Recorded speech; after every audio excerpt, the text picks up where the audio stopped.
Hey everybody, it's Max from Original Box Set. I'm hanging out over here at Alternis. I've got a chance to play this time around, so I want to introduce you guys to the new group here. We've got Cliff, Brandon, and Drew, and tonight Cliff is going to be running Hellslayers. I don't know, I just wanted to improv that for a moment. Let me know, Cliff, if I'm stepping out of my bounds there. But Cliff has got this really cool game that he's going to describe to us. We're going to create characters, and hopefully, I get a shotgun. All right, Cliff. Yeah, maybe we'll see. No promises on the shotgun, but it's it's a likely possibility, I suppose. Hi, my name is Clifton, and I am the author and creator of Hellslayers, an RPG that will be going to Kickstarter this upcoming May, so a little over a month away. Morkborg is a sort of an OSR style tabletop RPG that has a very open third-party license that allows anyone to make content inspired by that. And a few years ago, when I checked out Morkborg, I got inspired to create this game, which is now called Hellslayers. I had a couple of other titles, work in progress, but that's what we landed on. I think it's a pretty badass sounding title, and yeah, Max, you did a good job with it. Yeah. So yeah, this is a basically full conversion, total hack and slash of Morkborg. It is a very different genre of metal. It's inspired by the sort of classic sci-fi horror games like Doom and System Shock, and a few others that I played back in the day, but mostly Doom. And that's what we're here to play. It's the sort of the world premiere actual play of Hellslayers. First time we're playing it live anywhere. So thank you to all of you for joining me for that. And I look forward to trying this out. I've done some play testing with it before, but not like a continued campaign. So this will be fun. Woo. Should we introduce the other people here before we move on? No, nobody needs to know anybody here except me. Okay. Okay. All right. Well, we've got two new players, and we'll be looking for a third to be joining us later. Right now, I'd like to introduce Brandon Keena, Mick Keena. He goes by Franken Falcone, and there was another name. I think it was like some. Oh, it's. I thought I was clever when I was signing up for Destiny, so I called myself Peregrinus, Latin for wanderer. Yeah. I thought I was just that cool, and now everybody calls me Penguin. Okay. Well, tonight you will definitely be Brandon or Frank. That works. We also have Andrew, who also has the handle of Olaf the Joyous. Look at that face. That man is happy. You know why? Because we're going to go out drinking and having playing pool later when we hang out. It sounds like a plan. Oh, nice. You live somewhat near each other? No. Oh, okay. Just There's a good chance you're the closest to me, Cliff. Okay. Well, I'll just be frank. No, I can't. I live in Jacksonville, Florida, so I am a Florida man.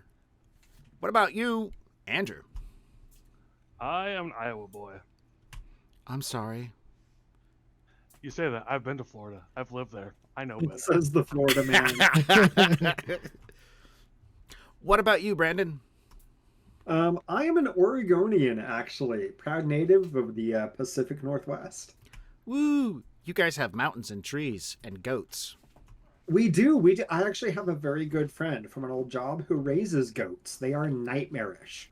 Yeah, huge ones too. Not like the, oh hey, look, let's put it in a petting zoo. It's like, oh no, you get in this thing to get away from it from your car, you know. Oh yeah. Oh yeah. These things are scary. And then last we have Cliff. What about you, Cliff? Yeah, not too many goats in Wisconsin, which is where I'm at. Pretty much somewhere in the middle-ish of Wisconsin. Awesome. Finally getting out from under winter for now, though I expect we'll have another surprise snowstorm before it's all over. Definitely. All right. With introductions aside, are we ready to start making some characters? Sure, I'm going to read part of the intro text in the game itself that sort of introduces the setting, just to put us in the mood, if you don't mind. All right, I'm just reading from the text here. Extinction. In the 22nd century, humanity is on the verge of a collapse and extinction. War, climate change, and widespread corruption have ravaged our home planet of Earth. Billions still survive there, but not for much longer. The once vibrant and vital homeworld has been stripped of resources and polluted beyond recognition. One thing is clear to everyone who now lives in this cursed age: life on Earth is now unsustainable. Billions await their deaths. They lack the means to escape the fate their ancestors have sealed upon them. Those with the means and will to survive have turned to other places in outer space where there is still some hope for the future. Space stations orbit our dying mother. Moon bases and asteroid mining ships strip valuable resources from the natural satellites of the solar system. Terraforming efforts commence on Mars. City ships wander from one place to another, gathering what resources they can from anyone unfortunate enough to cross their paths. Floating facilities refine fuel on the skies of gas giants. Colony ships flee our dying solar system, crossing the endless Black Sea in search of a new Eden.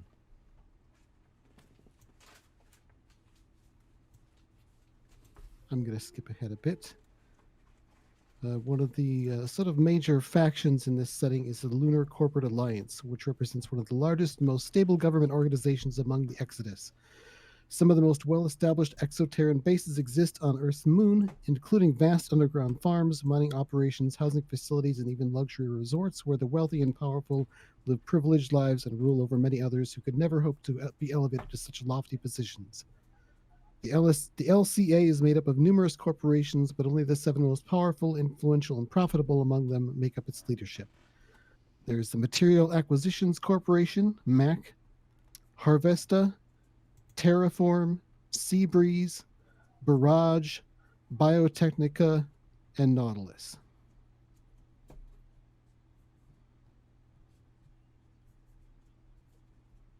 Now, many dangers prey upon the remnants of humanity, threatening to destroy its last fragile hopes of survival.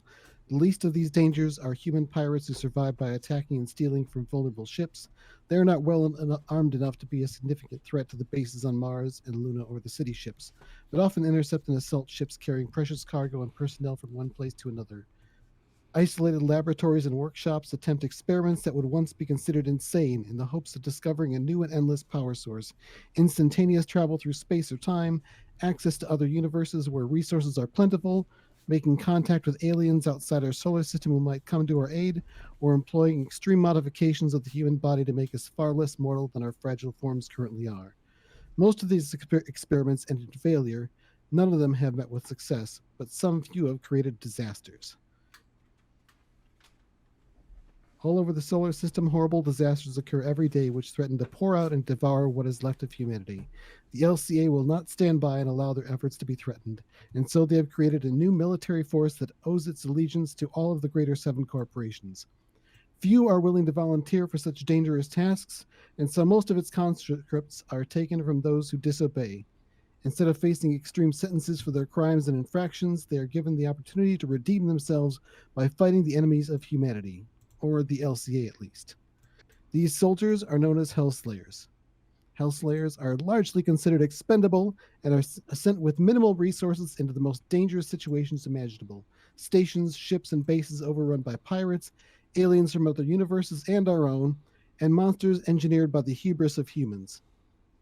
These soldiers are sent into hells and expect to face and defeat humanity's demons, not just to eliminate the threat, but also to take what can be salvaged, both precious materials and other resources, and the recorded data from experiments gone wrong.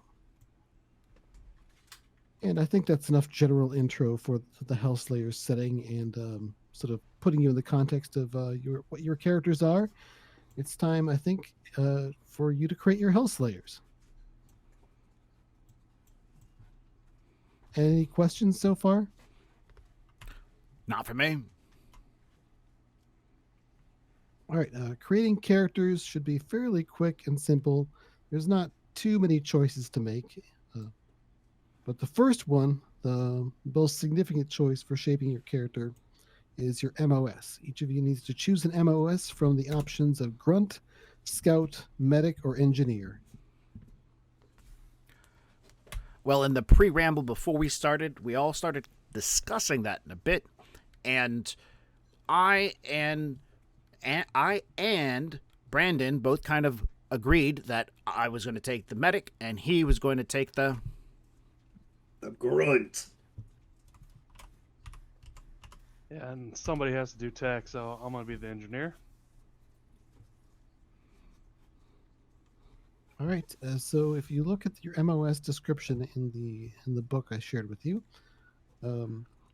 there's a few things that are based on your MOS choice. One of which is a particular trait that starts out at +1. Traits are generally a number. There's strength, agility, presence, and toughness. And generally, when you roll for tests in this game, you roll a d20 and add your trait, and you're hoping to hit a difficulty rating. You hit the number or higher, and succeeds. Actually, if you hit it dead on, you get a crit. Let's say you get a crit instead of rolling a natural 20. You can fumble with a roll of a 1, but generally speaking, you roll a d20, add your bonus, and hope that it's high enough. Strength is used for carrying, crushing, lifting, holding on. It adds to melee attack damage. Agility is used for attack and defense rolls and for balancing and maneuvering. Toughness adds to your starting hit points. It allows you to endure and survive certain things. And presence is to notice, reason, search, or socialize. It's also used for things that involve strange powers, most technical tasks. So your MOS gives you a +1 in one of these 4. Well, I would just like to take a moment and say I'm about to disrupt the camera flow because I did not open that document beforehand. So, to the audience watching, please bear with me as I open it, and it's going to change our cameras for a second. Ooh, how could you? It was actually quite easy. It was really kind of busy today, Oh, but that's how it works. I'm wounded. I'm hurt. It'll be okay. I promise. I'll make it up somehow. Oh, good. Where is it? I always take coffee as payment. Okay. So, yeah, which one of you took the grunt? Falcone. All right, so the grunt is a grizzled combat veteran trained and equipped for fighting at the front line. You start out with a +1 in strength. Make a note that you start with a pistol with 20 bullets. So there's a section on your character sheet for bullets, or you should find some other way to track it. You start with light combat armor. So when you take damage, in most cases, you get to roll a d4 and subtract that amount from the damage you take. Helmet includes an integrated radio and visor with tactical heads-up display. You also start with a ration pack. And actually, the pistol with the bullets, the light combat armor, the helmet, and the ration pack, those are things that all MOSs get. So everyone gets this for starting equipment. Should I record these on my sheet then, or is it just kind of a given? I think the pistol's already written down on your sheet, but definitely note how many bullets you have. And you put down the type of armor, at least the -d4 under the armor setting. The helmet's not terribly important. It's more or less a narrative thing that describes you can look around and communicate and stuff. The ration pack, you'll want to record that because that might come in handy later on longer missions. What page is this on? Let's see. I'm looking at the grunt, and the grunt is on page 22. Thank you. I don't have page numbers in my setup display in my word processor. Yes, and the grunt gets a shotgun. Or might maybe. get a shotgun. Might. The medic is on page 26, it looks like. So the medic gets a +1 to their toughness trait and all that other stuff that I just mentioned. Engineer gets a +1 to their presence trait. And again, you get the pistol with the 20 bullets, light combat armor, helmet, and a ration pack. Now, I might be overthinking this, I probably am overthinking this. I'm the grunt. I get a +1 to strength. I get a -1 to my terrible trait. I'm gonna take presence as recommended. Uh, is that it? Like I just don't record anything in agility or toughness? Whatever doesn't change from its state will be 0. So when you roll, it'll just be a straight d20 roll. However, there's one more trait affecting thing here. I am overthinking it. You get to add +1 to any trait that's not your terrible trait. So you can increase your MOS trait by another +1 up to a +2, or put a +1 in something else. What you can't do is counteract your terrible trait, which starts out at -1. I think I'm gonna take a +1 to toughness because I'm a grizzled old marine. And more hit points always helps. And now the next thing you can do, once you've chosen where your other +1 is going. Actually, I should find out. Max, where are you putting yours? So I get a +1, and then I also have to have a -1. Is that correct? Well, one of the things we're doing is you choose one of your trait as your terrible trait, and that one's going to be your disadvantaged one. That'll be at -1. Also, you can't take painful success options when you do your terrible trait rolls, so that makes it extra bad. I haven't really discussed what that is yet, so if that sounds new, then that's normal.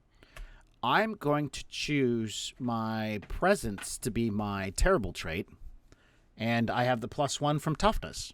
Do I have everything correct right now? Yep, and then you also get to assign a +1 to any one that's not your terrible trait. So you get up your toughness to +2, or stick that other +1 into agility or presence. Or strength, you mean? Or strength, yep. So strength, is that just for like meleeing, or is there other things that strength is good for? It mostly comes into play with melee damage. There might be some cases where you might make a strength test, but most of how it applies is melee damage. Okay, then I will choose agility for that other +1. Probably a good choice. That comes in handy a lot when you're making attack and defense rolls. Cool. All right, and Olaf or Andrew, how about you? I put my extra +1 into presence, so I have a +2. All right, awesome. Now you have an option to min-max if you want. You can drop your terrible trait all the way down to the worst ever of -3. It's as low as they go. In order to add a +1 to your MOS trait. Ooh. So you can be extra garbage at the thing you're already kind of garbage at, but extra good at the thing that you're already kind of good at. I have a question. Does presence have anything to do with being a medic, such as healing, repairing wounds, and stuff like that? Or is it just tech related? Yeah, it does have to do with some rules involving being a medic. Then I think I'm going to move my terrible trait to strength, and I'm definitely going to make that thing bottom out. And then I'm going to bring my toughness up another one. Along the same lines, does the Marine ever use presence? It comes into play sometimes, but yeah, usually you're probably in a position to let somebody else do that sort of thinking. However, there are some things that may affect you that you would resist with presence instead of agility, like psychic attacks and stuff like that. Oh, I don't think Frank is going to be very good at resisting psychic attacks. All right. Frank drinks a lot. So yeah, once you've got your traits written down, you should have a +1 in a couple of traits, or a +2 in one, and then a -1 in your terrible trait, or maybe you took that Faustian bargain of min-maxing. I mean, who wouldn't? This is Hellslayers. All right. So that's 3 of the 7 characterization steps done. Now you each roll once on your MOS equipment table. So look at your MOS. There's like under grunt, there's grunt equipment. It says D6. Roll a D6 and see what you get. Olaf, so this is a good time to not roll a 1. I mean, Well, I rolled a 1, and I get a repair actually, kit. no, actually, this is actually 1 is the best thing you can roll on this chart, actually. Yeah, because you get a med pack, which you can use to heal people up during missions. Helpful. I got extra ammo. I got combat drug injectors. 1 dose for each reflexes, rage, and regeneration drugs. These are replenished at the start of each mission. Nice. So yeah, why don't we go over what those do? So extra ammo, that's extra ammo, that's nice. The med pack. Let's see, you use an action and make a presence test to heal somebody. And I'm still scrolling to where the full description is. Here we go. It heals D8 hit points, or removes infection or cancel toxin, or if you make a successful DR12 presence test, difficulty rating 12, it heals D12. If you fumble on the presence test or get the maximum result for hit points healed, the med pack supplies are used up. If you roll a crit, it heals max damage plus the dice roll, and the med pack's not used up. And if you try the presence test and fail, you can do a painful success to use up the med pack supplies. So again, that painful success coming up here, that's one of the mechanics that I've added into this game. It's not part of Morkborg. Just the idea that if you don't like your dice roll and you would fail at something, you really want to succeed. In most cases in Hellslayers, you can choose to succeed instead, but at a cost. To take a Faustian bargain, so to speak. So yeah, one of the more common ways you might do a painful success if you're trying to shoot someone or something and you miss, you could do a painful success of wasting some extra ammunition in order to get a hit anyway, with the idea you're squeezing off more rounds until you score a hit. In melee, you typically have to take some damage to do a painful success, with the idea that, yeah, you're going to hit, but you're also opening yourself up to an attack. So that's generally how painful successes work. There's different options depending on the situation, but in most cases, you can take a painful success on a test. I guess the other chewy one is on a defense test. You can take a painful success, but what that does is make you automatically fail your next roll without you getting to roll or take a painful success on it. So you could dodge something and then put yourself in a position where your attack is going to be weak, or you could dodge something and then get hit full on with the next thing. There's other things, options that might come up as well, though, for painful success and defense tests. Like if you take cover, you can sacrifice your cover to not take damage. Getting into the combat drugs that, was it Max got? Yes. So the reflexes drug, or rather, I should back up and say, with each drug, when you take the drug, or whoever takes the drug, they have to make a toughness test. If successful, the drug works. On a failure, it doesn't work, and you take damage. And you can take a painful success, and that's take even more damage. But that might kill you. And each different drug has a crit effect. So if you happen to hit the difficulty rating exactly, which is 12 on your toughness test, then the drug lasts longer, it does something better. So the reflexes drug gives you an extra D4 on all tests to defend, or a D6 on a crit. It lasts until the next time you take damage. The rage drug adds D4 to melee damage rolls, or plus D6 on a crit. Lasts until you can't see any more enemies. The regeneration drug heals 6 damage immediately, or 8 damage on a crit. Or if you're already full up, you sort of bank some regeneration points that'll last for a while. It lasts until the damage is healed, to either 6 or 8 if on a crit, or after 1 hour has passed. However, Sweet. if you go below 0 under regeneration, you still die and you don't regenerate. So that's your special thing you got. So you get 1 dose of each of those, and that gets refreshed at the beginning of each mission. Nice. And the med pack comes with supplies, but those supplies are refreshed at the beginning of each mission. So yeah, now that you've rolled for your MOS equipment, got the again to Quick recap. You question got on the MOS equipment, if you don't mind. Yeah. On the character sheet, it mentions gear slots and current load. We already recorded under other gear our default gear. For example, for me, it's that 1 ration pack, helmet, light combat armor.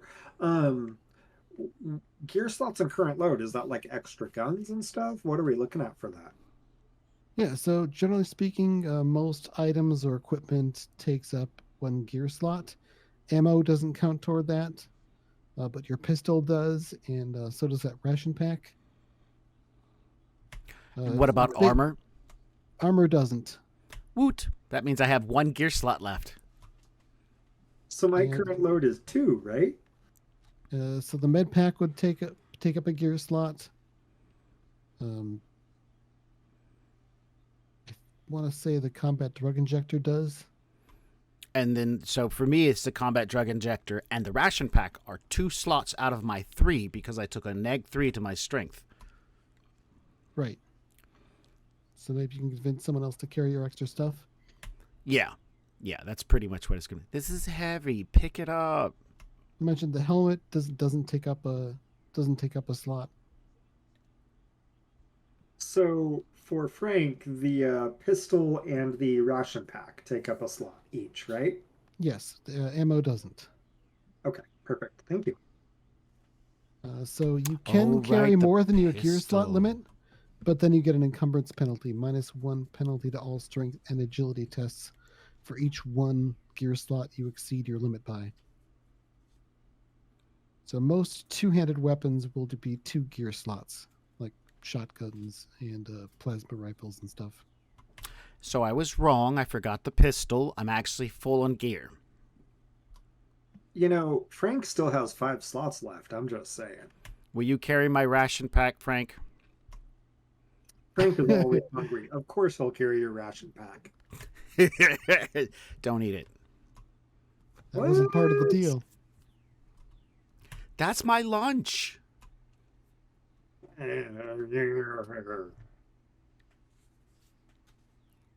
Fine. All right, so now that you've rolled for your MOS equipment, and we figured out what that is, now we'll roll on your MOS power table to see what MOS specific power or ability or special thing you get. Alright, I rolled a 3, so I got a cyber arm tool suite. Nice. Why don't you read off what that does? You always have the right tool for the job because it's built into your arm.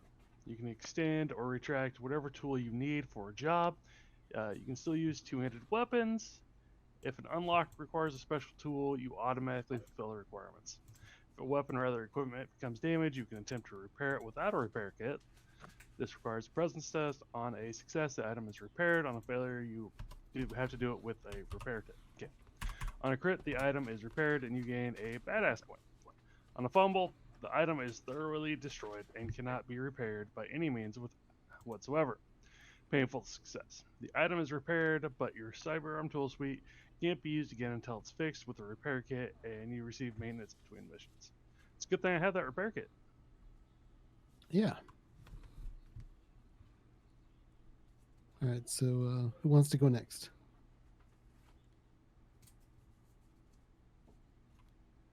I mean, I guess Frank will go. I rolled a 2, which means Frank got strength enhanced cyber arms. He gets to roll twice and pick the best die result on strength tests and melee damage rolls. That's pretty badass. He likes punching. And punching doesn't use up bullets. Hey, bonus.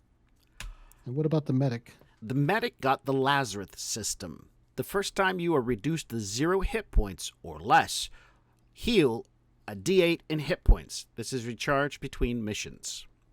Ooh. I'm a god because I'm immortal. Once. In a very limited way, but yes. So yeah, moving on to hit points. You have hit points equal to 8 plus or minus your toughness bonus.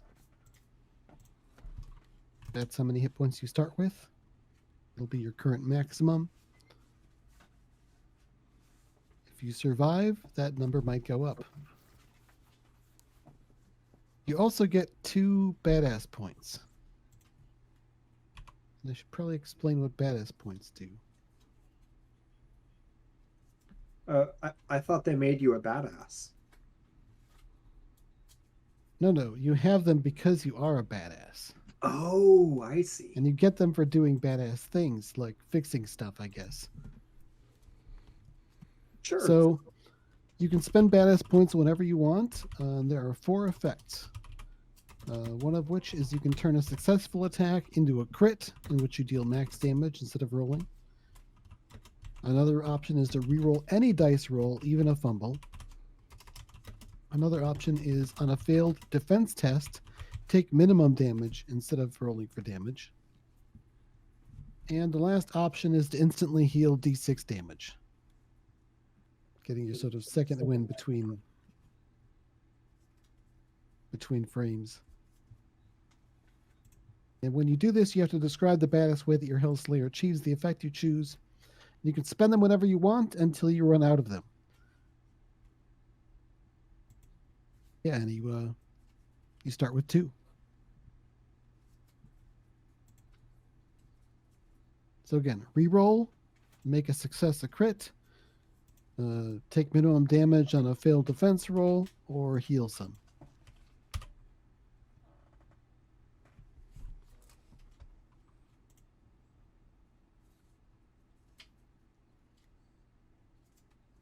All right, so once we got your hit points and badass points recorded, we've almost finished character creation.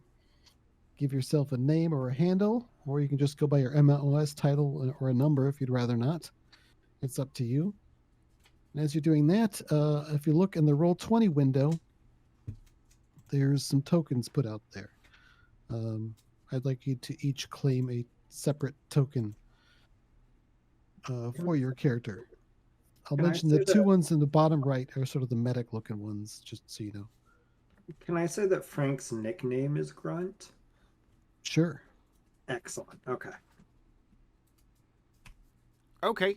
I noticed that they have med kits but no guns. I guess it's kind of like the thing for a medic to have no guns. I heal with bullets sounds much better to me. I mean, you can assume they've got one in a holster there somewhere. Yeah, that's fair. I'm going to choose the one in the bottom right-hand corner.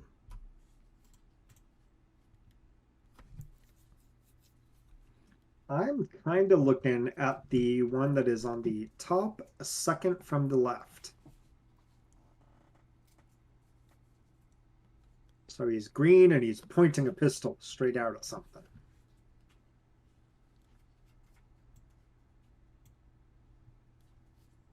All right, trying to set these up here. What's the medic's name going to be, or handle, or whatever? I don't know yet.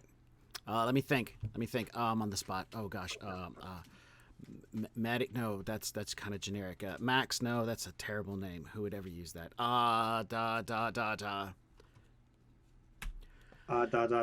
That could be his name.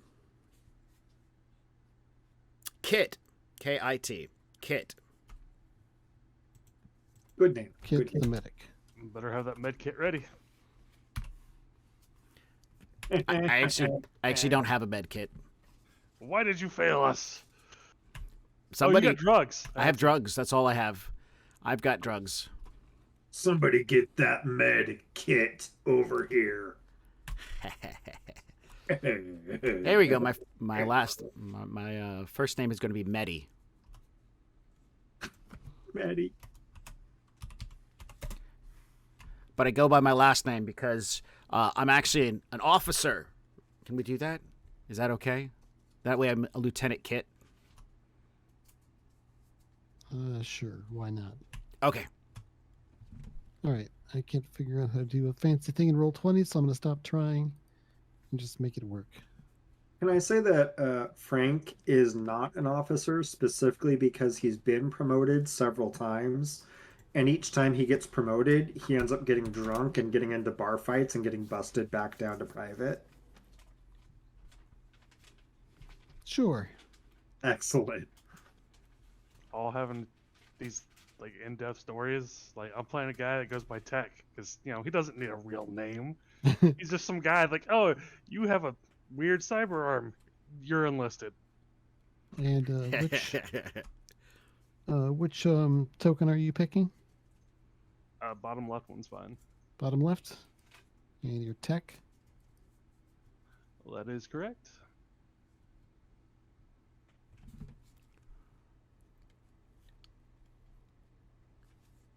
Okay, so each of you make sure you can move around your tokens there. Hooray. Hooray.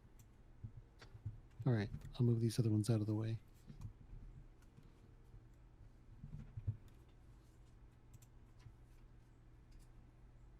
We won't need those until later, maybe.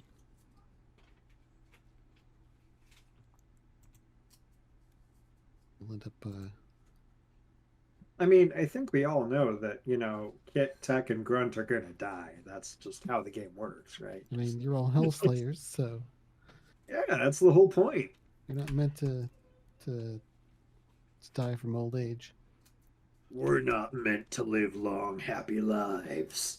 We die so the civvies don't have to. All right, I'm gonna so die we're because I didn't have a choice. I have to die twice. I'm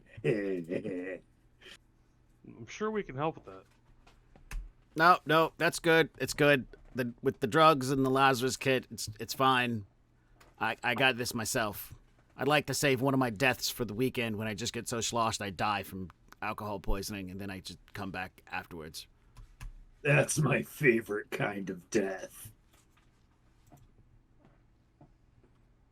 all right. So yeah, once you've each been drafted or have volunteered for or otherwise conscripted into the Hellslayers program, given some bare amount of training, a little bit of equipment, and you're being sent off together as a team for your first mission.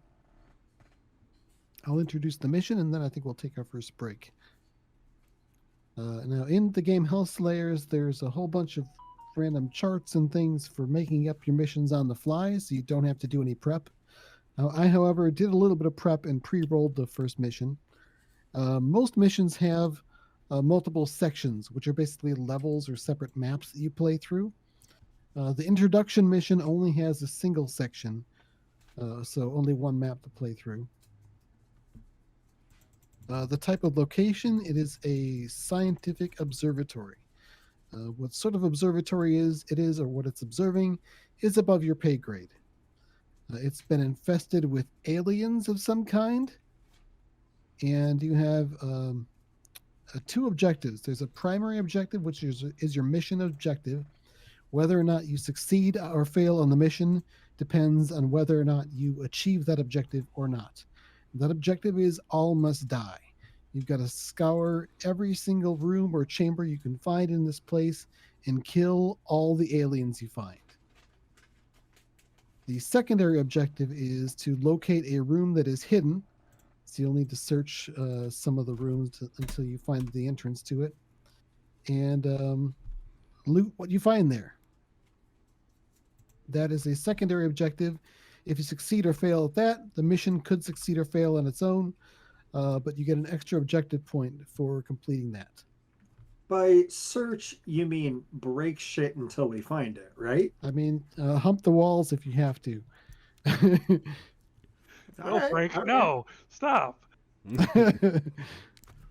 Those walls look tasty. So yeah, that's what you're being sent into. Also, they're sending you there using an experimental portal system. So apparently, your work here is doubling in a couple of ways, both as potentially going to achieve a dangerous mission, and or also help them test this fancy, potentially unstable technology. Okay, quick. Who here has seen the movie? Raise their hand. Yeah, What movie? don't lose a leg or anything, guys, or get stuck in a wall. This wasn't in the user manual. I don't know what you guys are talking about. Yeah. Heck yeah, this sounds fun.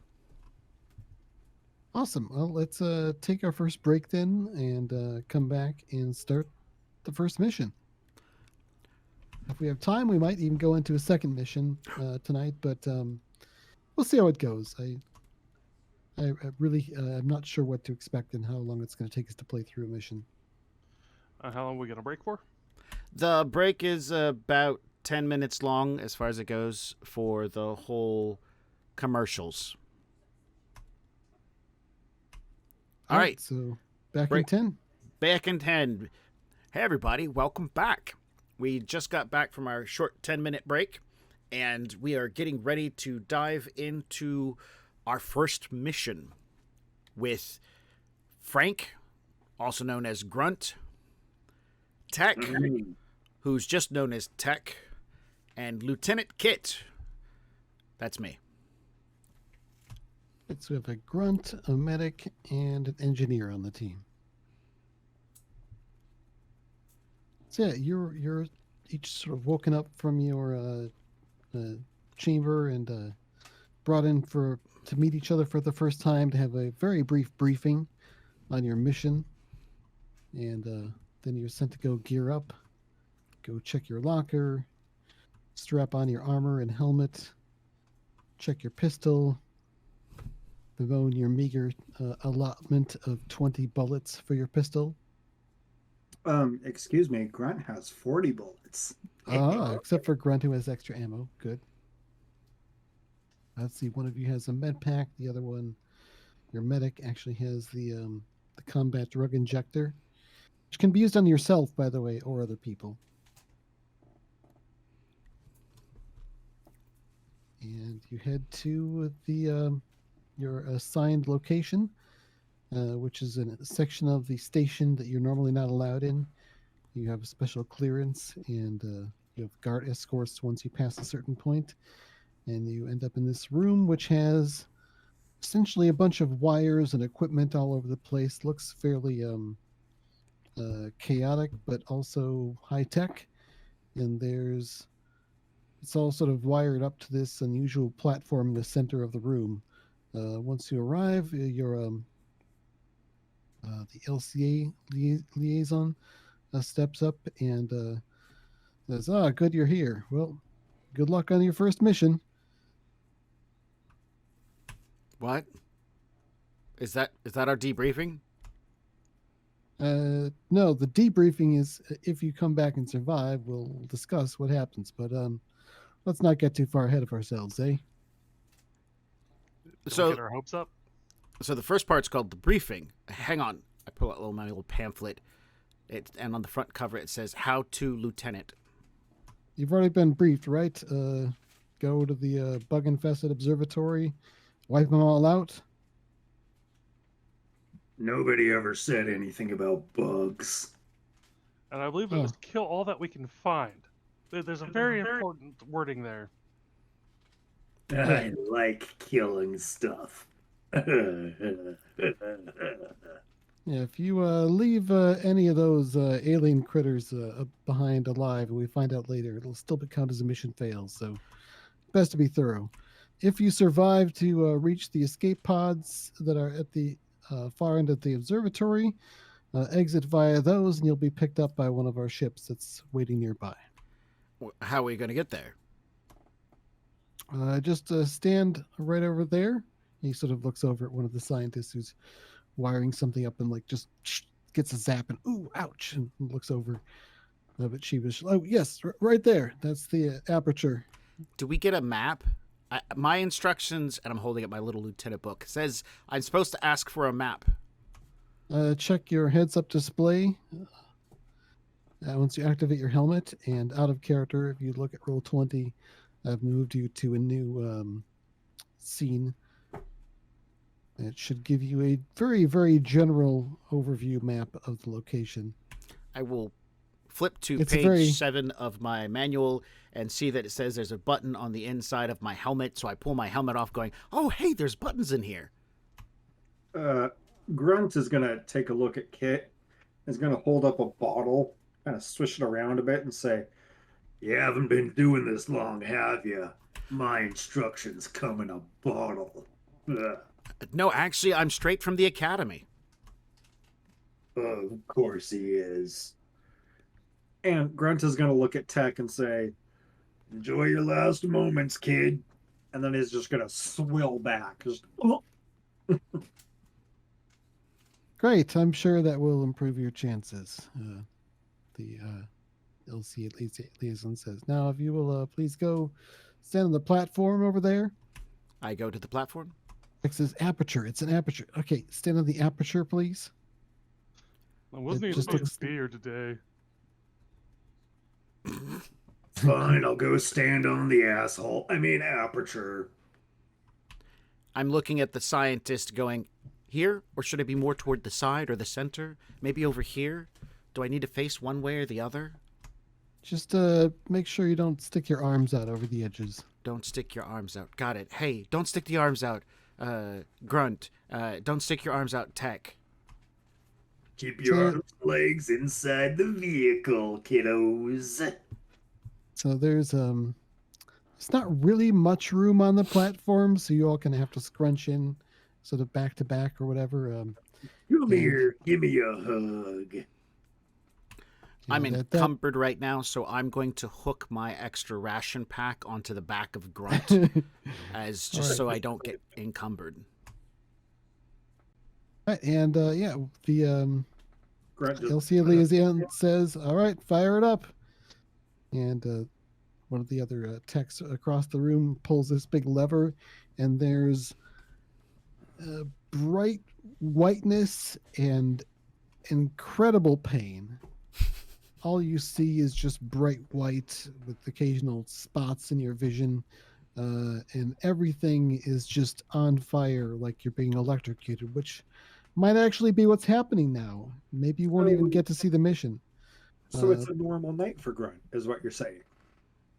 So yeah, you try as you might, you ultimately pass out from the pain and wake up on the floor in a metallic chamber of some kind. The air here smells different. The room itself is fairly dark. There's some like dim light coming from some emergency lighting. You can hear dripping off in the distance. That's never a good sign in a spaceship station. Observatory. What is this place? An observatory.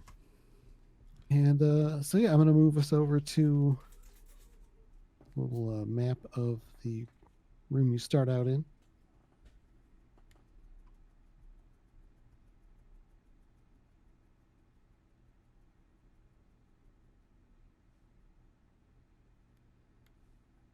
And I pasted 2 of your tokens in. Looks like I've got to grab the other one.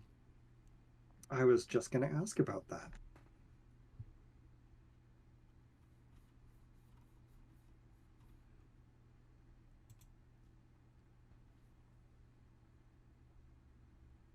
All right, so there we go.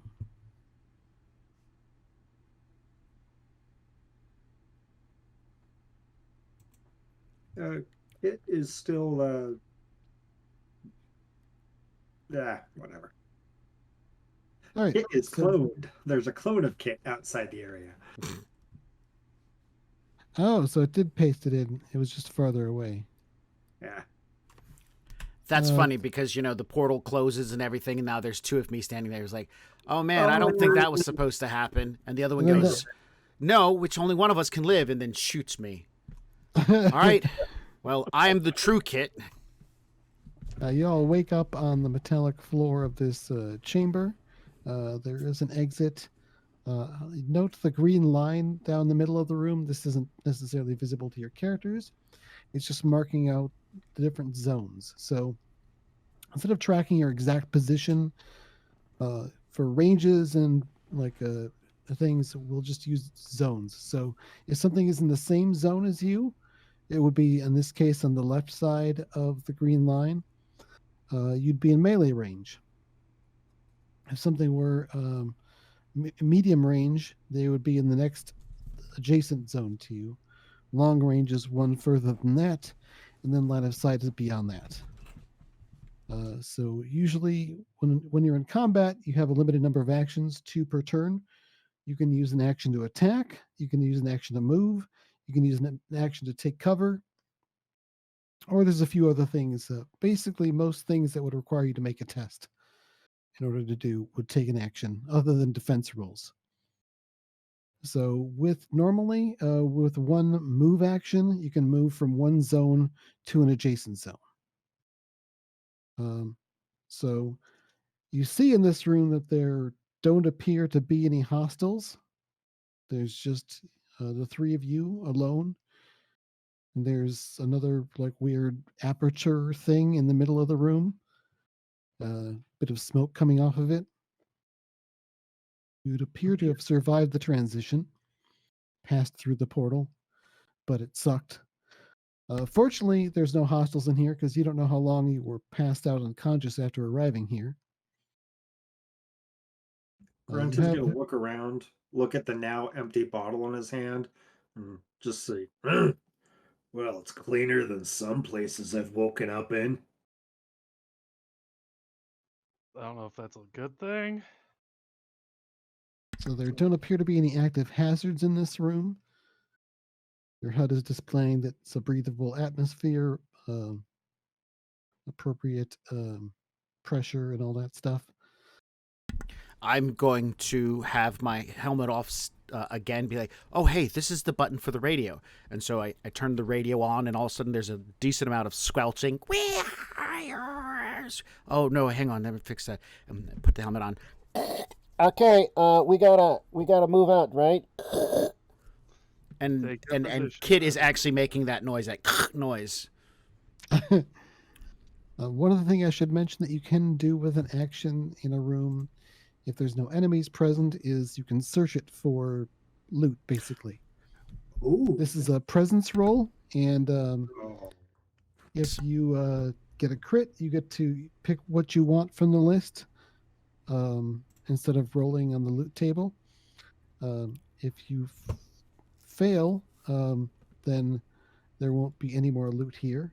If you fumble, same thing. And the painful success is that you find something, but there won't be anything else to find in the room. So you essentially get to take as many search rolls as you can make in a row by succeeding until you fail, and then you take the painful success to succeed anyway, but that's it. Does that make sense? Yeah. So right now we're not in combat, so you essentially have unlimited actions, more or less. And we roll presence. There's not really anything else to do in this room other than move and then go out the door.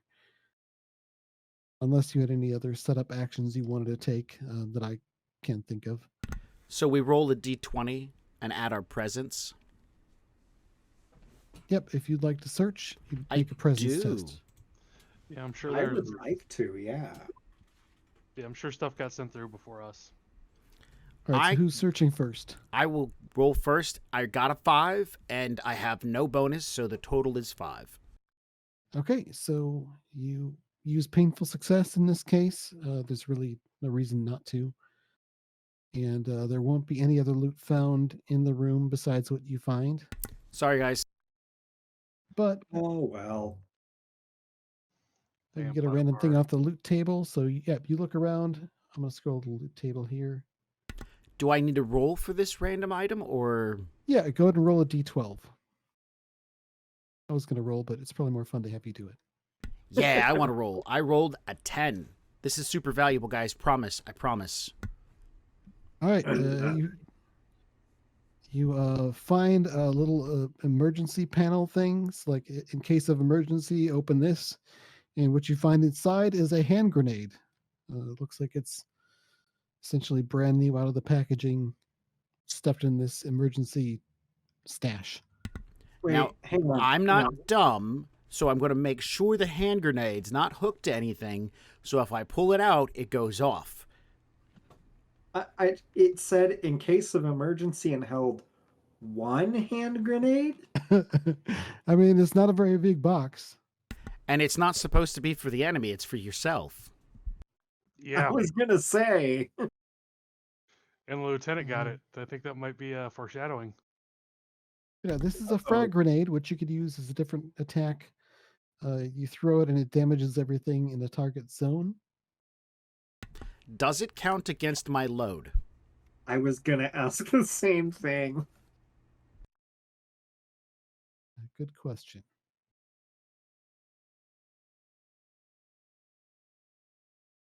I need to make a nice table of contents for this document.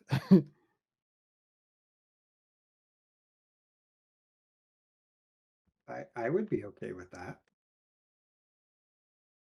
Add that to my to-do list. All right.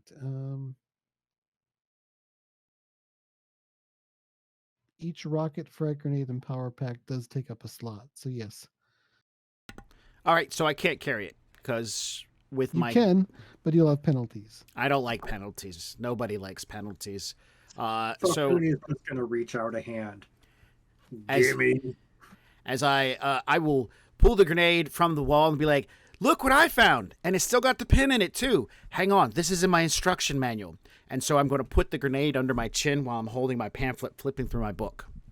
And then of course Grunt snags it from me. I'm like, "Hey, that was mine. I found it." Can Grunt make an agility check to try and snag it from under his chin? Let's not Sure. roll. Let's just say it happens because I'm not going to fight you over a grenade. That sounds silly. Like that's how this game ends early.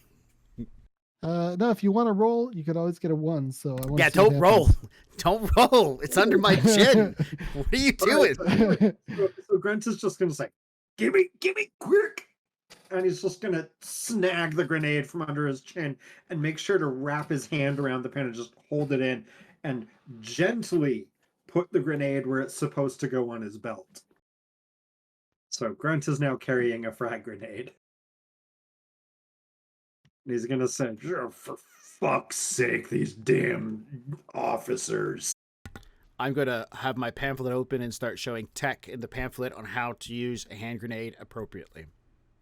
So yeah, as you're doing that, I'll just explain how it works in the game. It's attack. You make an attack roll against a difficulty rating of 10, which is on the easier side. You to do D8 damage to one target and also D6 to everything else within the target zone. Even if you miss, you still do D6 damage to the target and everything in the same zone. But if you hit the target directly, you get it. You do extra damage. If you fumble, though, the target throws the grenade back at you. And the painful success option is that you hit directly, but you also take D8 damage from shrapnel in the process. So, What if you pull the pin while you're in melee range? I mean, you could always just blow it up with yourself being the main target, I suppose.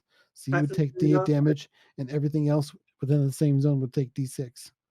Armor I mean, not does. that Frank would ever be that dumb, but it's maybe. Yeah, armor does reduce the damage from the grenade, by the way.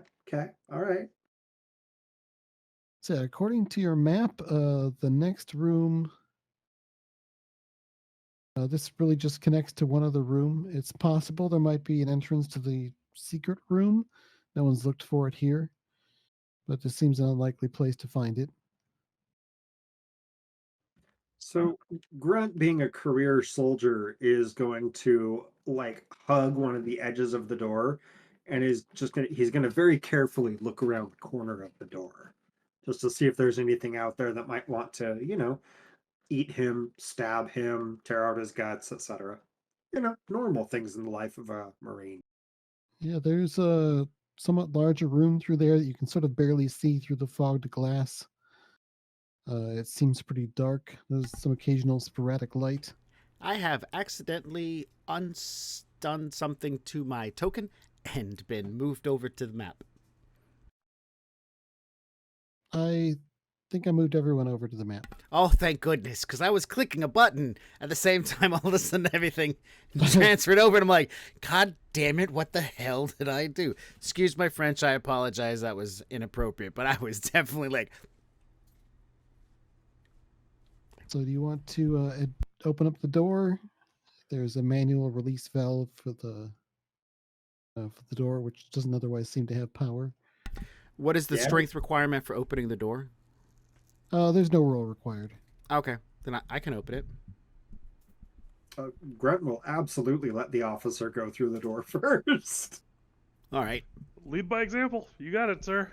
I will struggle with the handle and throw my weight into it. There's a bit of swinging, and then finally the handle pops and starts to move down. All right, I'm moving the green dot, which represents your party's movement into the engineering room on the map here.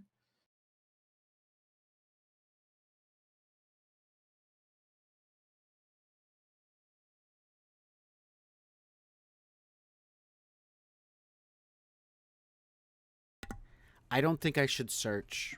I have no bonuses in presence. It seems silly for me to even roll. I mean, I can, but, you know, we might have found more cool stuff in the last room other than just one grenade. So, game mechanics-wise... No one's got a high enough presence to bring up to turn a 5 into a success on its own. Yeah, that's true, but I mean, like, I had a 50-50 shot at, like, something, and... yeah, I didn't get nothing. So I think I'm going to, like, let somebody better off than me roll. Hey, there are other critters in this room. Oh, there's lots of other critters in this room. Okay, so moving into the next room. This is a medium-sized room, so there's 3 zones. And yeah, as you enter, you can definitely see there's some motion.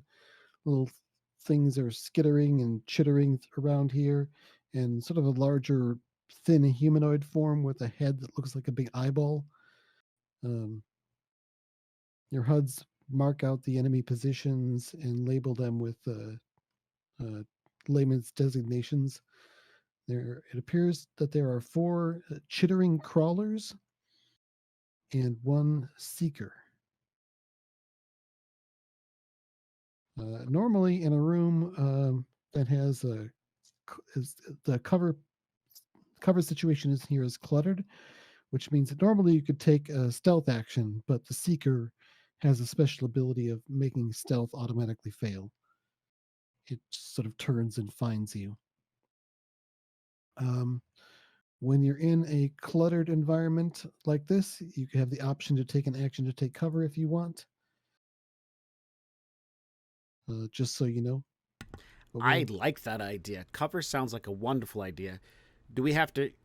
so is there some sort of form of initiative first, or is sort it... of. Okay.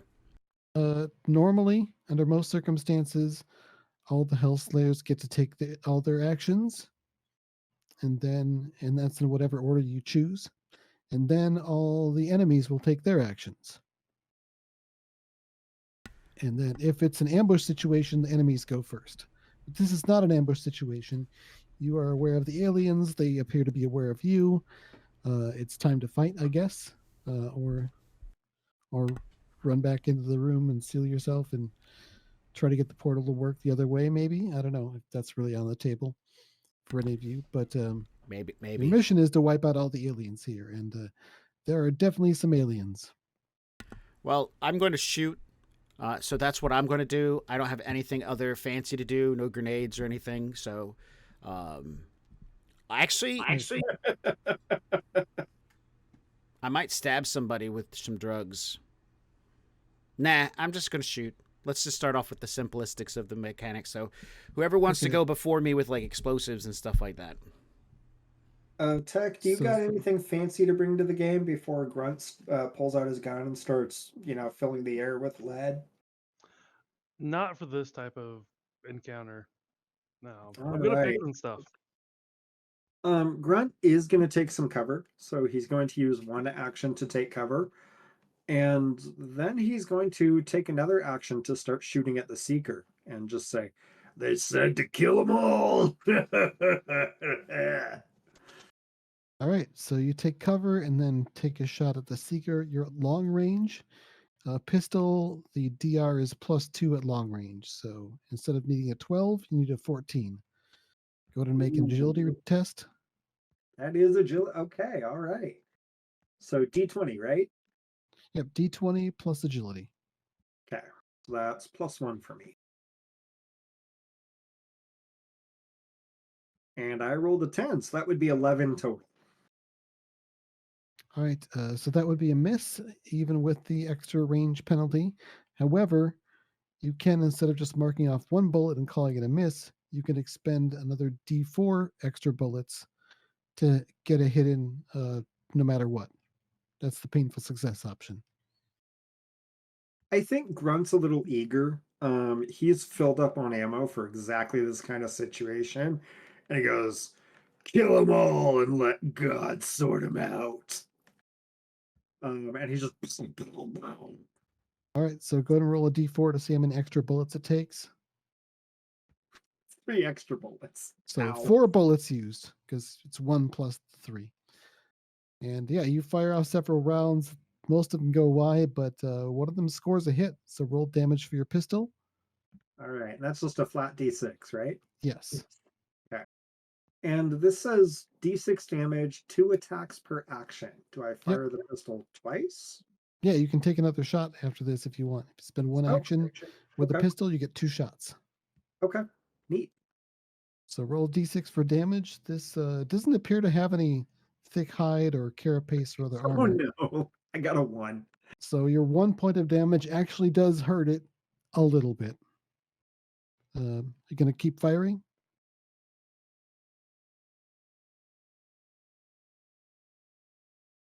There we go. That's a 17. Okay, so yep, 1 more bullet fired, and this one's dead on hit. Roll Fantastic. D6 for damage. That's a 2. 2 more damage. So you nail it in one of its arm things. It's bleeding. Is that blood? It's kind of sort of a dark ichor that's sizzles when it drips to the deck. Ew. And that's your actions. Tech and Kit, you each have your 2 actions. Tech, I'm just going to pull my trigger a whole bunch of times. Nothing fancy. Did you want to go next, or? Oh, go ahead. Okay. I'm seeing the creature. I throw down my pamphlet to the ground, grab my helmet, adjust it quickly, pulling my sidearm out, just squeezing the trigger a butt ton of times. I know. So I'm at long range. So that means a 14 to hit, but I have a +1 for my agility. Correct. So. Yes. When I roll, I add 1, and my goal is to get 14. Alrighty then. Are you targeting the Seeker or? I am. Okay. I'm firing at the same one. It's big. It's scary. I scream. All right, so take your shot. So the first one comes up to a 13 plus 1, 14. That not only hits, but that is a crit. What did I If miss? you roll exactly the DR, that's a crit. Oh, nice. That's a crit. So It's not about what- rolling a 20, it's being right on target. So what does that mean for me? that means you deal max damage instead of rolling dice. So Oh, 6 points. you shoot it right in its eyeball-looking face and explodes into alien fluids all over the place, and the thing flops down to the ground, twitching. You've killed the Seeker. Am I affirmative that it's dead? Because I really feel that this is my first real-time experience. My character might just keep shooting. You could keep shooting that, or there's a few other hostile targets marked on your HUD. So my HUD immediately identifies that the Seeker has gone down? Yes. Sweet. All right. So at this point in time, I'm turning to them going, guys, I got it. Oh, crap, there's more. Bam, bam, bam, bam, bam. And I will proceed to do the same thing. with the other crawler. What was it? A crawler, The chittering crawlers. chittering Yeah. crawlers that are in the same area as the Seeker was. Yeah, they're Yeah, chittering sure.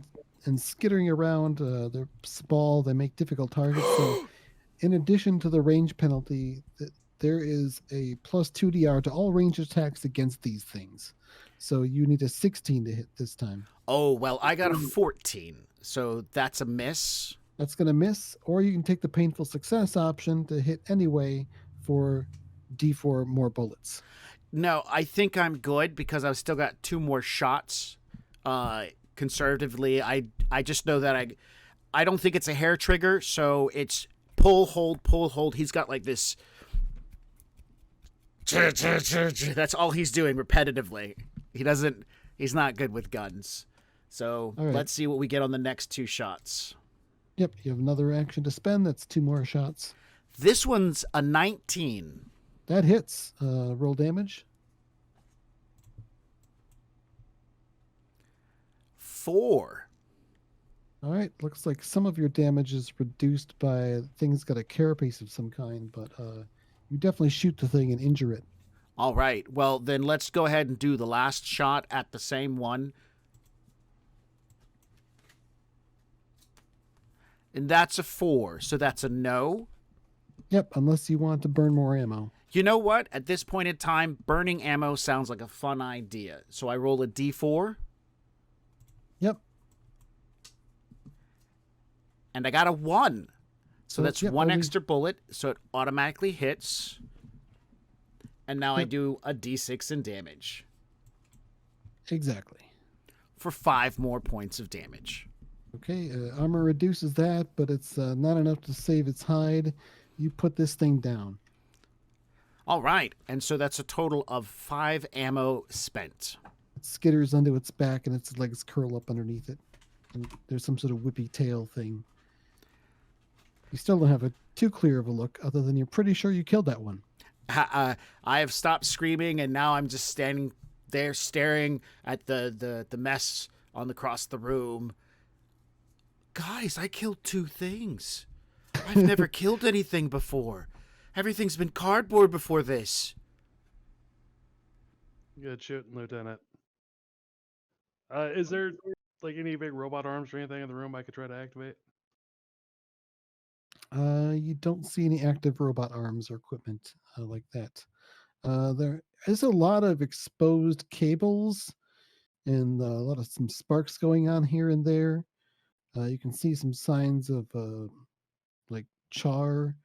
Like you think there have been like some explodey things happening in this room. Not like explosions being set off, but like some sort of equipment failures or overloads. Not a good sign. I am going to take cover and try to hit one of these things. All right, you need normally a 12 to hit something, but because of range and your weapon and how slippery these bastards are, it goes up to 16. That is a 3, which is an absolute miss. I will not Well- be taking the painful because ammo is a precious commodity and some people are wasteful. All right, well, so you just wasted 1 bullet. Your second shot, It That's is a also miss a as well? waste. unless you want to throw more ammo into it. I'm good with only using 10% of my ammo. I'm not here for shooting. I'm here for fixing things and opening doors. And you said you took cover. That is correct. All right, so that's all of your actions. Yeah, so you managed to take down one of the chittering crawlers and also that weird seeker thing with the eyeball. But the other things each turn, 3 of them, and charge forward. They have 2 actions. They move 1 zone closer into medium range, and they've got a special ability called Leaping Strike, which can be made from short or medium range. So they're going to attack each of you. Now, in Hellslayers, I don't roll to attack you. Instead, you each make an agility test to defend So your attack roll counts as your enemy's defense as well. And your defense roll counts essentially as your enemy's attack roll. Sort of. Except in this case, success means you defend and not get hit. So, who wants to make the first defense roll? Looks like a Kit. It's an agility test, difficulty 12. I rolled 12 and I have a +1, so 13. Okay, so success because it's over the difficulty, but not a crit because you're not dead on. Ah, Oddly enough, the bonus does the opposite effect. darn in that case. bonus. The good news is yeah, this thing just sort of leaps through the air, legs and tentacles flailing towards you, and you manage to step out of the way. Screaming. But it's close. Who's next? Whoops. So Olaf, Andrew, you sort of tuck and roll and get out of the way of this thing that jumps toward you. But Grunt, you failed. So you have the option of either taking the failure and getting hit, or you can take a painful success. Sometimes there are other options. Oh wait, you took cover. So what you could do is you could sacrifice your cover to not get hit. I'll sacrifice the cover at this point. All right, now that means that you won't be able to take cover in this zone again.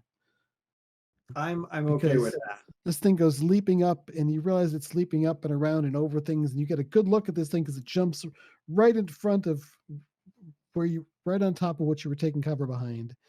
And it's like got a bunch of eyes and arm-looking thing. It's sort of insect-like with a carapace, but it's also got this lashing tentacle tail thing, and it sort of squeezes at you in your face. Is it and you have, slimy? it's definitely slimy. Excellent. And yep, you have a very close encounter, but not close enough for this thing to hit you. So now that you've gone and the enemies have gone, we're on to another turn, and you each get to take 2 actions. Now you're all in the same zone together with your enemies. This is going to be Grunt's specialty. He's all about this. So let's see. Those strength enhanced cyber arms. Strength tests is an attack a strength? No. The attack is an agility test. Okay, cool.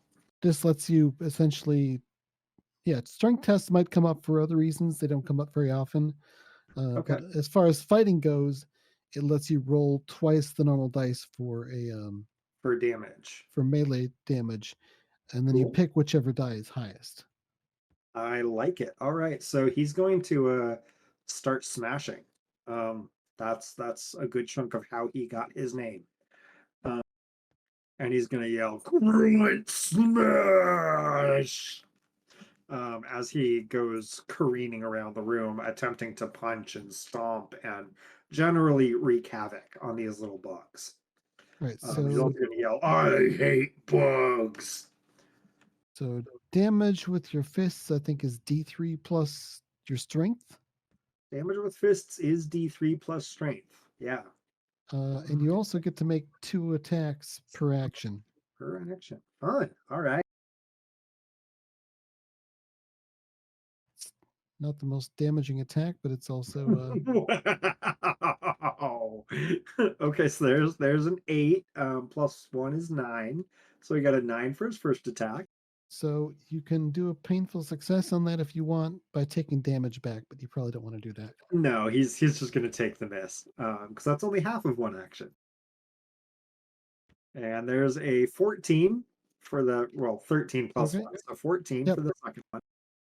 And you only need a 12 to hit on these because it's a default attack roll. Fantastic. All right, so he hits on that one. Their bonus on defense only counts against ranged attacks. Now, okay, advanced dice roller. I see it.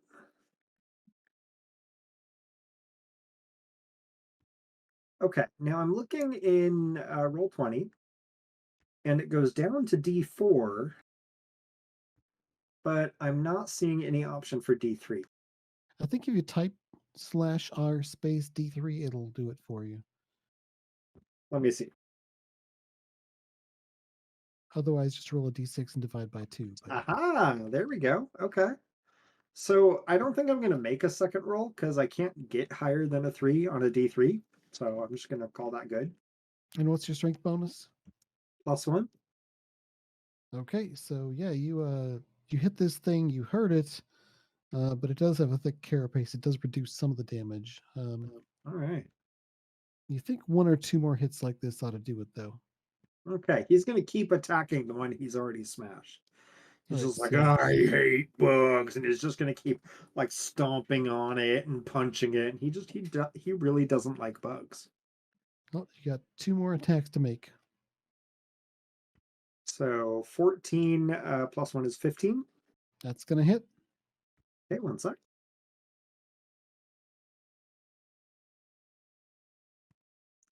Okay, so now he'll go ahead and see what the second roll is.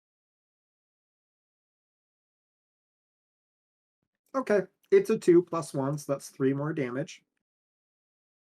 Okay, so you think you hurt it a little bit more. It's still moving around though. Okay, so one last attack if I've been keeping track right. I think I Yep. have. Okay. Ooh, that's nasty. No, I'm gonna call it. Last attack misses. Okay. If you want to take a painful success, it'd be a d6 damage back to you. You get to soak it with your d4 armor, but that's hit point damage for sure. I'm good to go. I'll take the miss. Well, maybe not for sure. You might luck out, but okay. So Tech and Kit, you haven't gone yet. Looks like these things are tough enough to withstand grunt punching and stomping in them, at least for the short term. Come on, Lieutenant, you got this. I will point my gun right at the floor in front of me and start pulling the trigger repetitively in that one-hand clapping motion that he knows from basic training. Okay, so there's no penalty for range, but there's still +2 to DR because these things are slippery little bastards. So you need a 14 to hit on an agility roll, and you get 2 attacks per action. Are you going to start with the one that he's fighting or a different one? No, the one right in front of Kit that jumped at me. Yep, makes So sense. after Kit stepped to one side screaming, he just turns, checks his gun, and he's holding it like this, elbows up, pointing the gun toward the ground as he's doing that hand claspy thing, trying to dodge his face as the recoil's shoving the gun toward his head. So the first one is a 16. Yeah, that's going to hit. Is Okay. he squealing? Yeah, this thing's right next to him. I'm terrible at squealing, so it just sounds like a 16-year cigarette smoking individual trying to make the sound of a pig. Oh no. So, and the damage on the gun is a d6. Yep. So 4. All right, yeah, you shoot the thing and you hurt it. All But right. it's definitely still got some fight in it. Again, now I've got a 1. Plus Okay, my so agility that's- is a 2. A 1 is a fumble, Okay.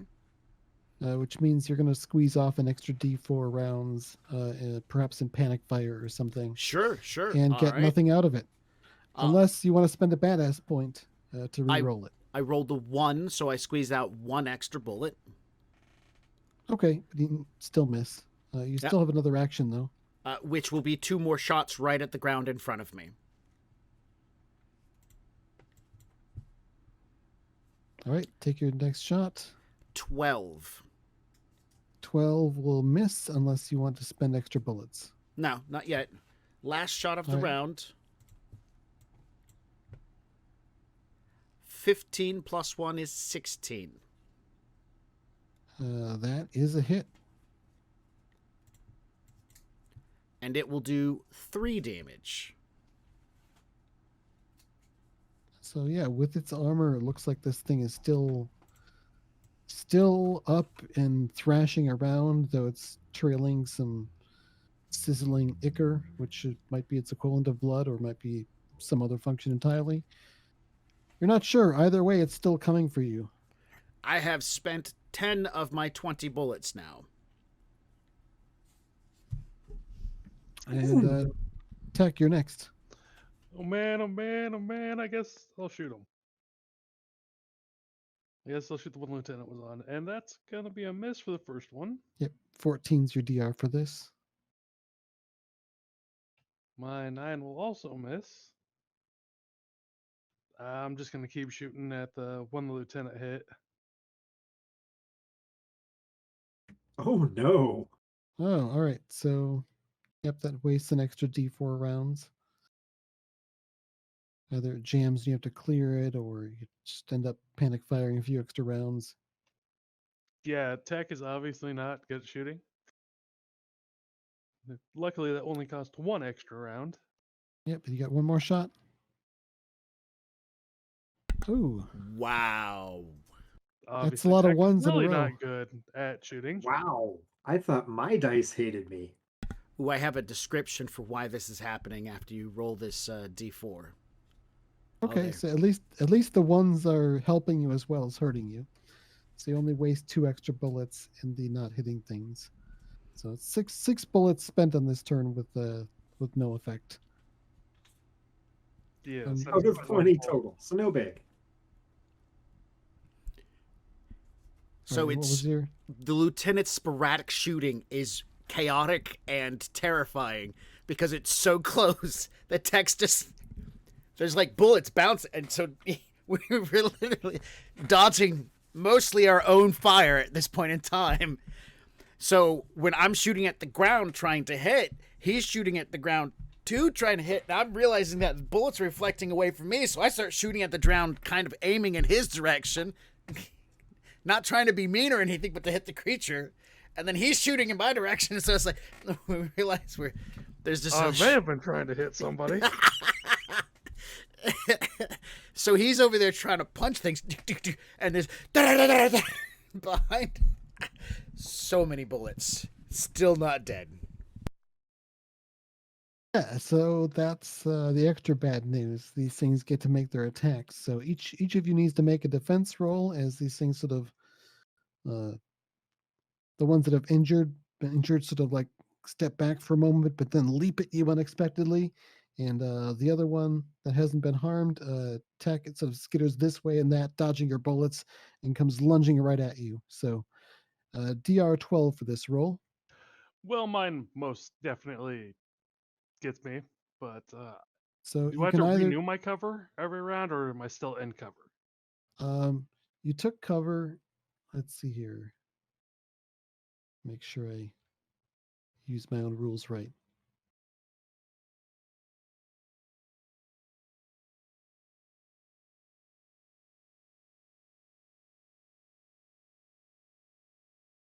So it's -4 DR on test to defend against ranged attacks.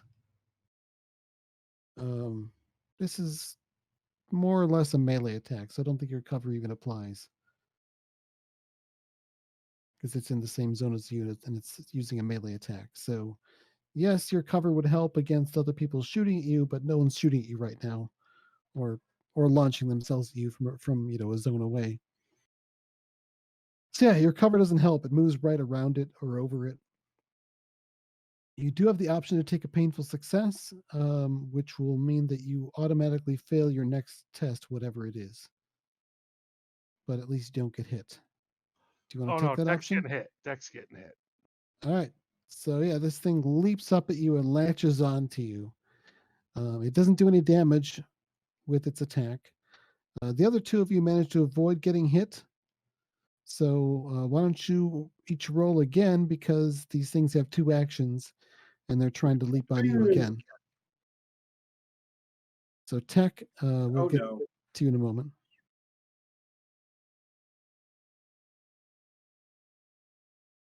So yeah, Grunt, you got a 4. That's gonna fail.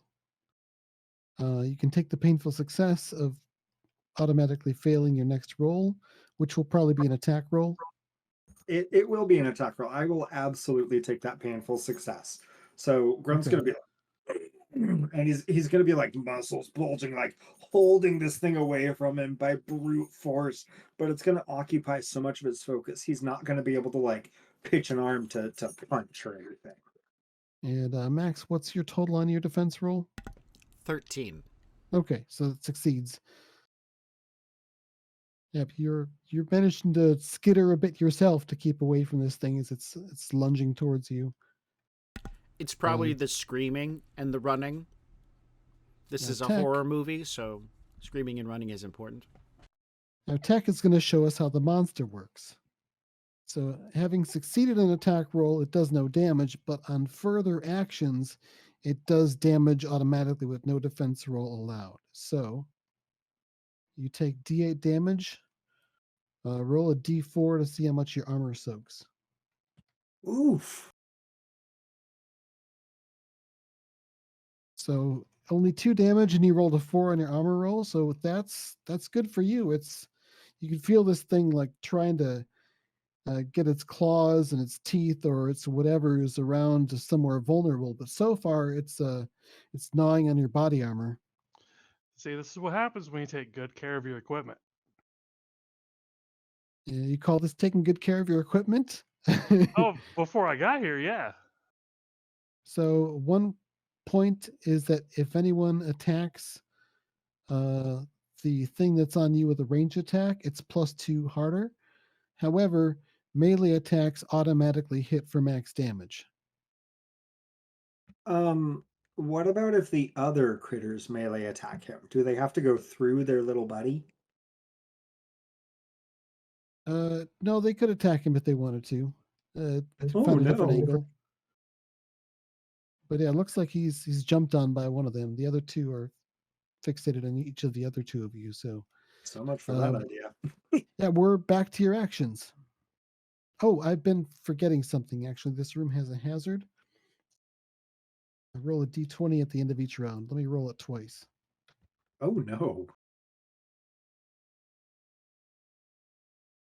I might be rolling over to that sparking electrical wire and see what happens. So yeah, some of that spark electrical wire on the far side of the room suddenly bursts out with an explosion of sparks. Nothing was close to the explosion, though. Now I'll roll another time.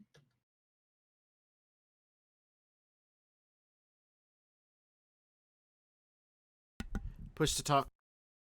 Or say a pipe sort of bursts out of the ceiling and breaks open and starts spraying this hot steam and who knows what chemicals out, but nothing happens to be there at the moment. If I roll a 1 or a 20, something interesting happens. In the meantime, it's just background explosions. So, who wants to go first? Oh, so you said they were sparking wires and stuff, right? Yes. If I can walk, I'm going to move over and try to touch this bug to a sparking wire. Yes, it's going to suck, but I can't shoot anything. All right. I'm gonna say that there's no real effect from the sparks where you happen to go. This effect seems to be random, or whatever just sparked is done with this discharge. But we'll count it as a melee attack, so you still sort of might squish it. So, what's your max damage for unarmed? I think it'd be 3 plus your strength. It'd be a 2. Okay, so you do some damage squeezing this thing between you and the wall, but it's still alive, and you actually get 2 attacks per round, so you do another little bit of extra damage, but it's still up. And I'll say you took a move action as well to move Jabbing the wire into its spark, damn it, spark! there.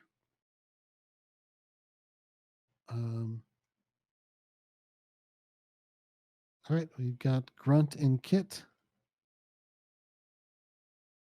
So Grunt is going to just and force the one that's attacking him away from his body. So he's sacrificing his first attack because it almost hit him, but he managed by brute force to keep that bug from getting through his armor.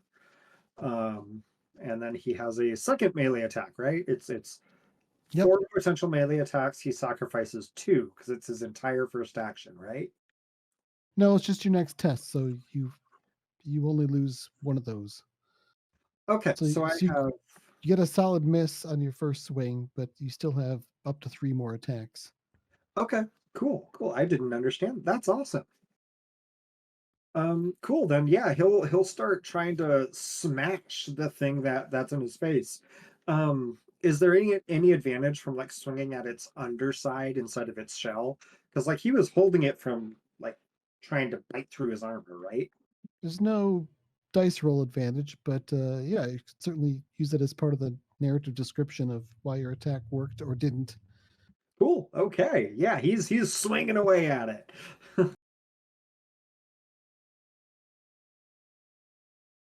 And you need Ooh, a that was a 12. miss. Because he was aiming specifically for the underside. He was trying a little too hard and just Yeah, whiff. it seems it's very protective of that, and it sort of skittered just out of your reach. But your second swing, or your third attack, actually, Yeah. that's a Um, 20 something. That's a hit. that's actually an even 20. Yeah.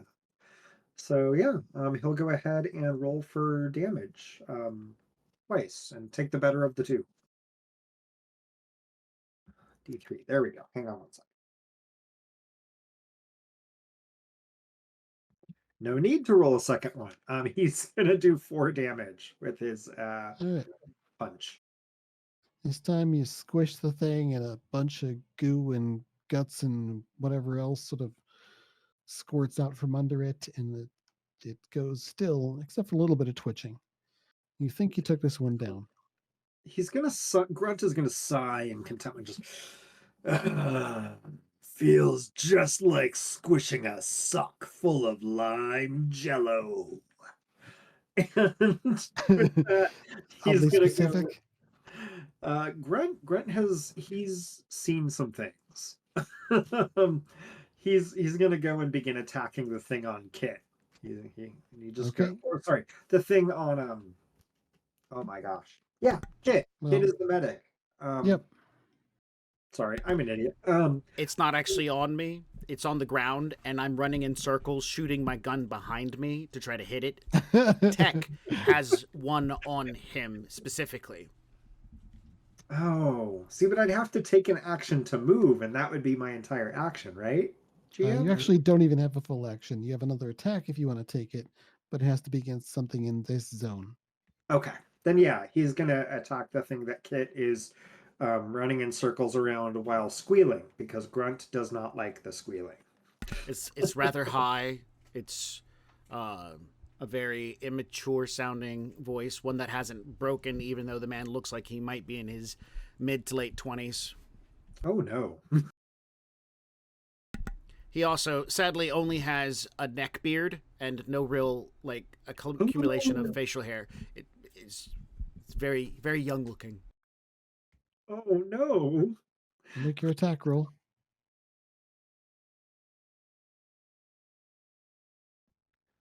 Oh. That's going to be a miss unless you're willing to take the painful success of taking d6 damage back, which your armor might save you from. Yeah, let's do it. Why not? Yeah, he's gonna go for the painful success.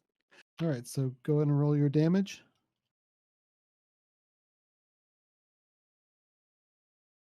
You succeed anyway. Just you're trying to go for its underbelly that was harder The to hit two. before, and this time you're just like, I'm just gonna push right through it and let it do its worst with its claws. So he does 3 damage and just stomps on it. So you do kill the thing, but in the process it flails and slashes at your leg as you're stomping on it. So roll a d4 to see how much your armor protects you. Oh, phew. That time I needed a 4. Yeah, Oh. you really did, because I Wow. rolled 6 for the damage. So your armor protects you some, but you still take 2 points of damage as your leg is savaged by the claws. Just nothing like a little cut to wake you up in the morning.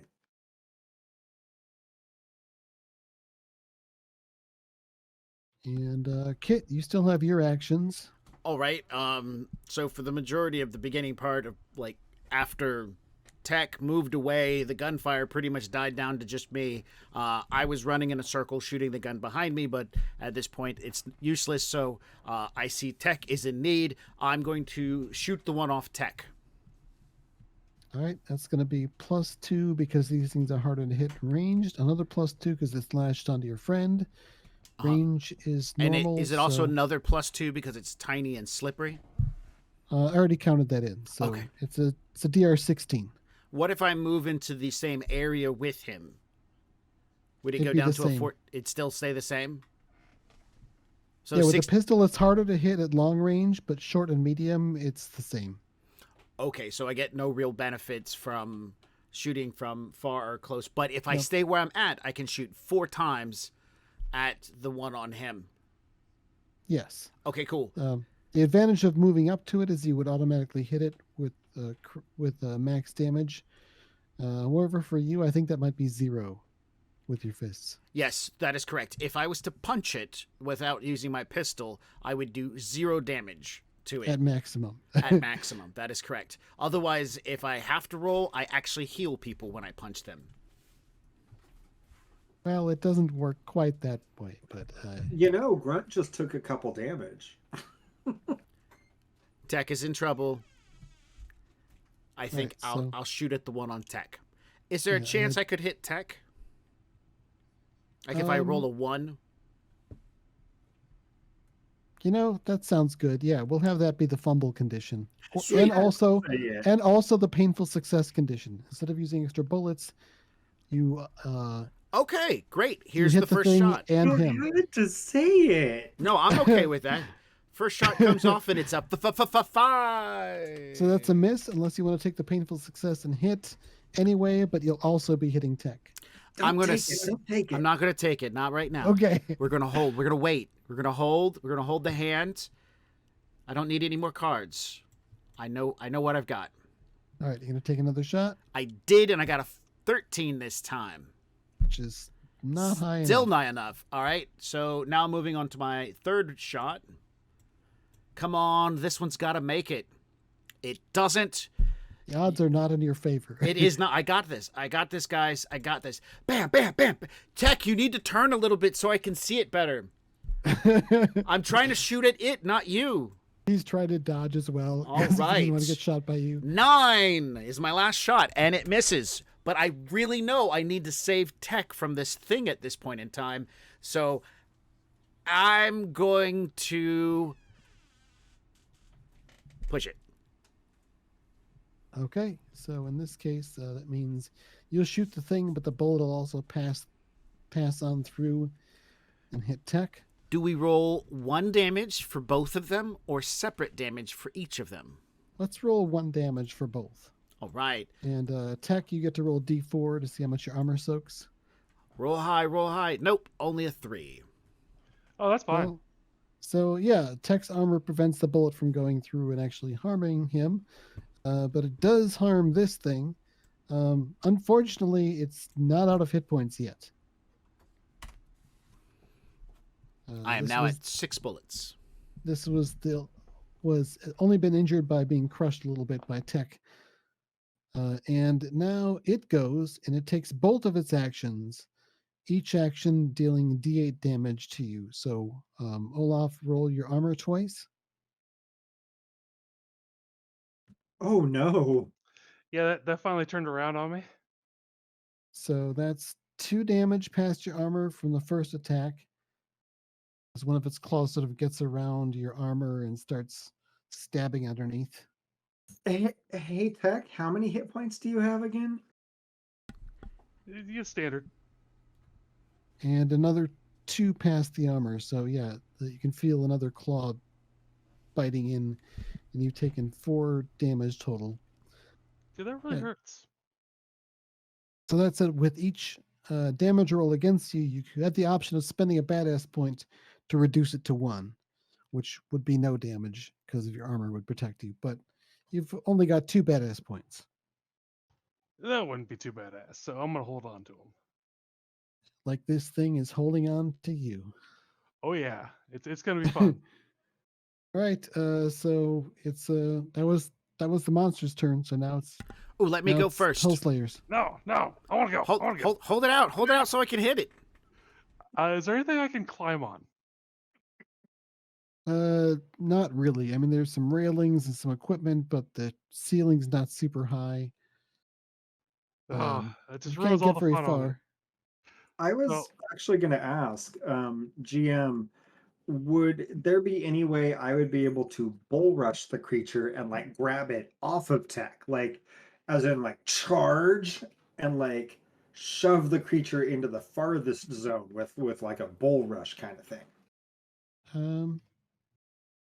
Don't really have a way to move an enemy from one zone to another in the rules as written, but Okay. I'll think about it for the future. For now, we'll just say Okay. nope. Okay. All right. Cool. So what I'm gonna do is I'm gonna run into this big guy called Grunt and Oh, try hold to on a sec. smash the bug into him.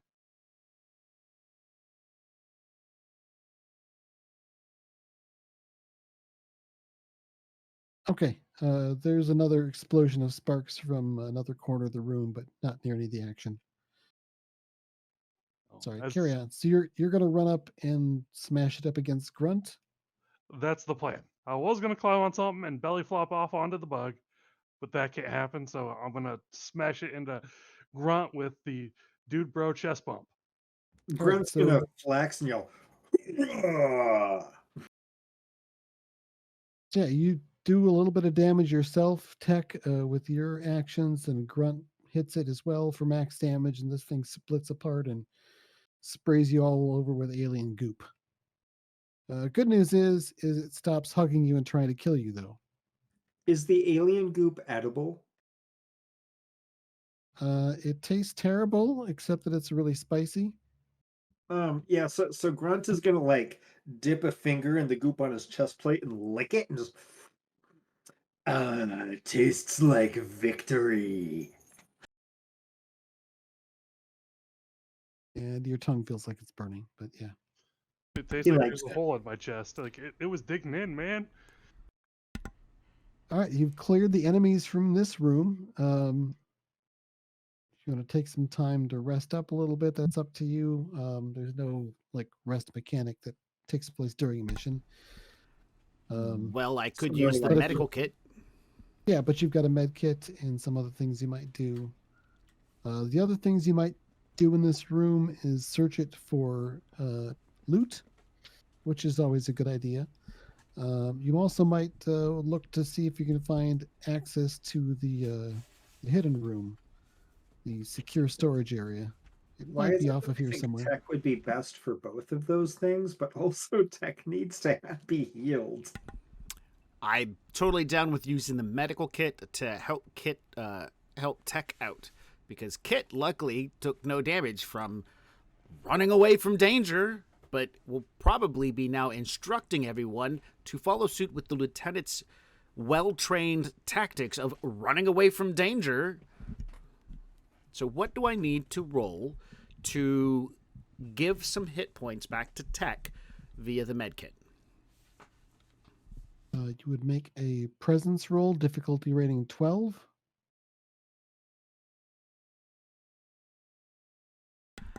My presence has no bonus, and I rolled 17.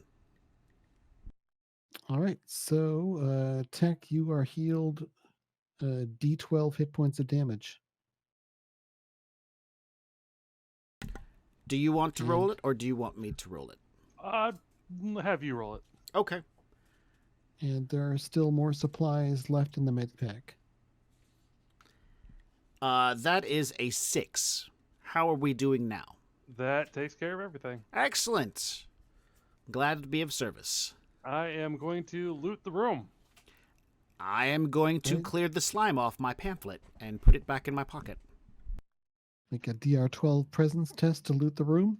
You know what? That would be a mighty 5 with that roll of 3. Okay, so you find something, but it's the only something that will be found loot-wise in the room. No. Well, that's wonderful because so- it just had to happen that way. So go ahead and roll a D12, see what you get. Well, that's a nice little 9. Oh, you find in a piece of equipment that doesn't need it anymore because it's not otherwise functioning. It's been damaged and slimed by monsters or something. But you do find there appears to be a fully charged power pack that you can take. I don't think any of you have anything that a power pack is used for at this time, but it may well come in handy later, Can especially if you find energy weapons. can Grunt look around for a secret door? Yes, that's a DR12 presence test. He's got a -3. I have Okay. no penalties. Do you want me to do it? I was planning on doing it myself as well. Yeah, you guys look all I, guard. I will let Tech look because he has at least a bonus, but he's rolling like trash right now. God, blast it! You guys. I am suck. magnificent with this dice roller. That's a 6 because 4 can only go up so much. You know, you might be able to take a what is it? Painful. What's it? Painful success, right? Yeah. Is this one of those things I can use a badass point for? You can use a badass point to re-roll. However, I'm also rolling for the room's hazards, and suddenly there's like part of the ceiling drops open, and there's a bunch of coils of wire that come out. Number of which they're covered in alien ooze, which has stripped away some of the insulated coverings of the wires, and sparks and steam and exploding alien goop go everywhere, and all of you take damage. So Oh no, roll a d. Everyone roll a d4 for your armor to see how much it protects you from. not much. Ooh, I'm lucky. Ooh. Yeah, you are, because I rolled only 3 damage for the explosion. So that means Grunt will take 2 above and beyond the armor, and Tech will take another 1 point. I am However, I just got half that HP. fixed. Lieutenant Kit will be fine. Running and screaming away from the falling electrical wires and goop. As soon as it busts out of the ceiling, there is hands down a quick retreat and then slide dive for cover behind an object of some type, screaming. Grunt. I think I'm going to open that next door because I think it's time to leave this room. It's not a good place to be. Totally good time to leave this room. Don't even So- do the badass point. Let's just go. Before we do, Grunt is gonna yell, "Medic!" All right, You I spend will. another round in here. You can if you want. Yeah, that's And- fine. He's already rolled a 1. What's the chances he'll roll a 1 or a 20 this time round? And can Grunt go ahead and look for the secret door? Sure. Okay. With a -3, Grunt got 15. With a +1, I got a 16. And on the All right. D12, Nice. I got an 8. After a thorough search of this room, you are certain that there is no secret access point that could possibly exist within reason in here that you would not have found. You succeed at Alright. not finding the secret room because it's not here. Okay, Grunt is going to he's gonna ask for some medical assistance. To which I rolled a 16 total on my medical check. And on the D12, I rolled 8. Oh, Okay, that's so what it you was. heal 8, Oh, thank goodness. and there's still supplies. That heals There's me back also up to full. another All sort right, of I take it back. You're not a wuss. You're useful. there's some equipment that collapses in another corner of the room that looks like it would hurt if you were standing in the wrong place, but you weren't. I'm going to open the door. I rushed the door going, open, open, open, open, open, open, open, and open, open, open, open. The door obliges you once you engage the manual crank to open the door. And you find yourselves entering a fairly large chamber that's cluttered with all sorts of different crates and containers and other storage solutions. Are there aliens in it? I mean, visible aliens in it. Sorry. Oops, I don't want to copy and paste that. It's fairly quiet in here, Are those robotic Um, arms? and you don't actually see any aliens, and none of them get marked on your heads-up display. Okay, this time around, can grunts search for loot? It's your There doesn't turn. appear to be any explosions going on or any other hazards. As far as you can tell, it looks like it's a relatively peaceful storage room. There might be some useful stuff in here. I have a suggestion. Let me Oops, sorry, go search, ahead. and whether I pass or fail, if I fail, I'm going to. What is it? Reroll or you push the issue? Oh, painful Yeah. success. Painful success. I'll take the damage, and then because I have a lot of hit points and I haven't really taken any damage yet, it's, let's mitigate our resources at this point in time, because this is Okay, a yeah. kind of like a tactical role-playing game. I like it. Yeah, let's go for it. I mean, if the GM is okay with it, since I did already click roll d20, we can. Are you cool retconning GM? Sure. Okay. So, who's doing what now? I'm doing the search and I got a 10, which fails, but I'm pushing the issue so that I take damage. Isn't that what I'm supposed to do? Painful You're doing a success. painful success. Painful on, success searching on searching for- for materials, searching for supplies, because we are in a supply room. Okay, so your painful success for searching for supplies is to have it be the last time, Correct. like the extent of which you'll find. You don't take damage in this case. I mean, to be fair, it would have been the last time anyway because you failed the roll, right? Yes. Yes. So, sure. Search roll for loot. There's no reason not to take the painful success. It just essentially marks the end of the loot payout. Right. It's same result either way. So yeah. Which is why Tech should be the one searching always, even though his rolls are terrible. He has still a better chance to succeed. So what do I roll to figure out what we find? Is it a D12? Yep, it's the D12 for the basic loot table, which I have up on my other screen here. I got an 11. Ooh, you find a package of medical supplies that includes, well, a bunch of stuff's been ripped and torn open and drooled on by aliens or something, but you find an intact package of trauma nanites, which you can use to bring someone back from the dead, theoretically.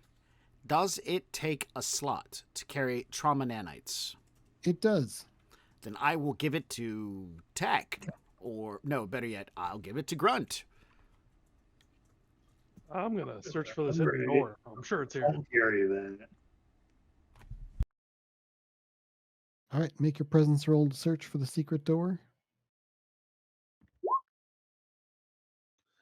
With that 14, that turns into a 16 with my +2. All right, yeah, you run some scans and take a look at the architecture, and you do find it appears to be a door hatch that is actually concealed by having some crates piled in front of it. You ask Grunt to give you a hand with the crates, and before long, you have found a hidden exit.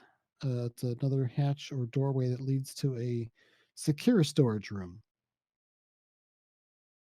Well, time to find out how secure. As I try to open it.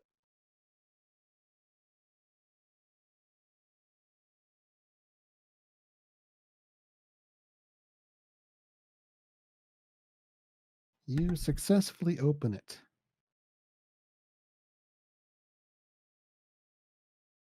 I think we found the secret storage, guys. Hell yeah. Hopefully there's Enter- no aliens in there, because I only have 6 bullets left. So what That's your all right. secondary I've got objective 35. your secondary objective is to loot this secure storage room until you can't loot anymore. Excellent. Get to keep the loot, you just have to loot it all to beat it. And also, As you enter here and start looking around, you catch a flash of movement, and your heads-up display starts identifying threats. Your hope of having this be a peaceful room with no aliens in it appears to be in vain. I was just gonna ask how many zones. It's a smaller room, so there's only 2 zones. Okay. And you can see there are 4 of the chittering crawlers skidding around the room. Okay. And another vaguely humanoid, sort of bipedal, predatory looking alien that's a bit on the larger side with a long, pointy tail and thick carapace armor that your heads up display identifies as an alien hunter. Grunt does not like the idea of punching something with sharp, pointy tails. Frag it! Frag it! And Actually, it is not an ambush, so y'all get to go before the aliens do. Aliens do. frag grenades. How do they just wipe out an entire zone? Do they wipe out everything within 1 square of them? How does that work? So you throw it at a specific enemy, and it does. If you hit it, does D8 damage to that enemy. But Okay. whether or not you hit it, it does D6 damage to everything else in the same zone.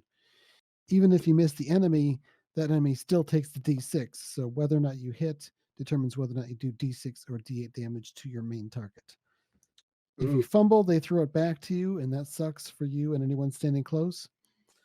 Your painful success option, if you really want that D8 instead of a D6, is to take D8 damage yourself by getting hit by shrapnel.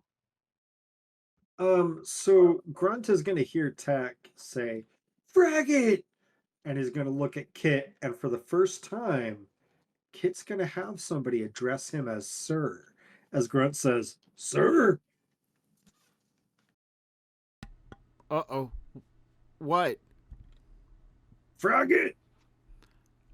Oh, okay, so I'm getting the grenade. Oh no, he's asking whether he should throw the grenade. Oh, yeah. Yeah, yes. Yes. Okay, Grunt is immediately going to pitch that he's going to pull the pin and pitch the frag grenade at the whip-tailed alien. Okay, so it's difficulty 10 for this toss because Okay. it's easy to throw a hand grenade close You to got something. it. Agility, right? Yes. Okay. Woo! Easy peasy. That's a total of 12. All right, so yeah, it blows up right in front of the hunter, and blast and shrapnel flies all over the zone. So roll a d8 first for harming the hunter. Oh man. With its chitinous armor, it appears to be unfazed by the grenade blast. Well, that sucks. Roll a d6 for the others, just once for the group. I was just gonna ask. Okay. Nice. There we go. There we go. Yeah, they get tossed around and fried a bit, but they're still running around. Oh, that was one action. Oh, so I still have. Oh, cool. Okay. Then I'm gonna take. Then I'm gonna shoot at the whip-tailed alien, the hunter. Unless you're encumbered, it doesn't take any actions to like swap weapons or take another weapon out or reload or things like that. Oh, very cool. Okay. If you're encumbered, then it does. It is going to be difficult for Grunt to become encumbered. He is carrying 5 things, and he still has 2 slots to go. So yeah, he's gonna snap out his pistol and just like old Western style, like shooting from the hip, just and start shooting at the hunter. Okay. It hisses defiantly at you as you open Oh, fire. he's gonna take a painful success on that first shot. All right. You squeeze off extra rounds to make sure you hit something. Okay, so he takes 4 shots and he hits the hunter. Yep, for d6 damage. There we go. Oh yeah, one of those bullets hit it somewhere it didn't like. It sort of gets tossed to the side a bit and turns and shrieks back at you, its tail whipping back and forth. It's definitely going to take more than that to kill this thing. Whip your tail back and forth. Whip your tail. Grunt is gonna start humming like, and he doesn't know where it comes from. He's just like, whip your tail back and forth. Oh yeah, okay, I know that. Are you going to he- use your second attack on the hunter or something else, or not use it? Yeah. So that's a 15 total. That's going to hit. Excellent. And there we go. You think you heard it a little bit more? It's hard to tell. Oh no. Oh, that's depressing. All right, cool. As in, yes, you did some damage, but not much. Okay, fair enough. Fair enough. I'll take it. All right, 9 damage total minus whatever the armor took off. I'm happy with that. Yep, the thing's definitely injured, but it's also definitely still in the fight. So Tech and Kit, you're up next. Before IR Tech go, can I ask what was the benefits for the reflex drug and the rage drug? Reflex drug adds a D4 to your attack rolls or agility rolls for attacking, and is it in defense? I gotta look that up now. The rage drug does D4 extra damage to melee attacks. Oh, Grunt is all over that one. The rage drug lasts until you can't see any more enemies. The reflex drug lasts until you miss. I think it's an attack roll, or is it just agility roll? I got to double check here. I think the reflex drug would be a good thing to give to myself, but the rage drug would be something good to give to Grunt.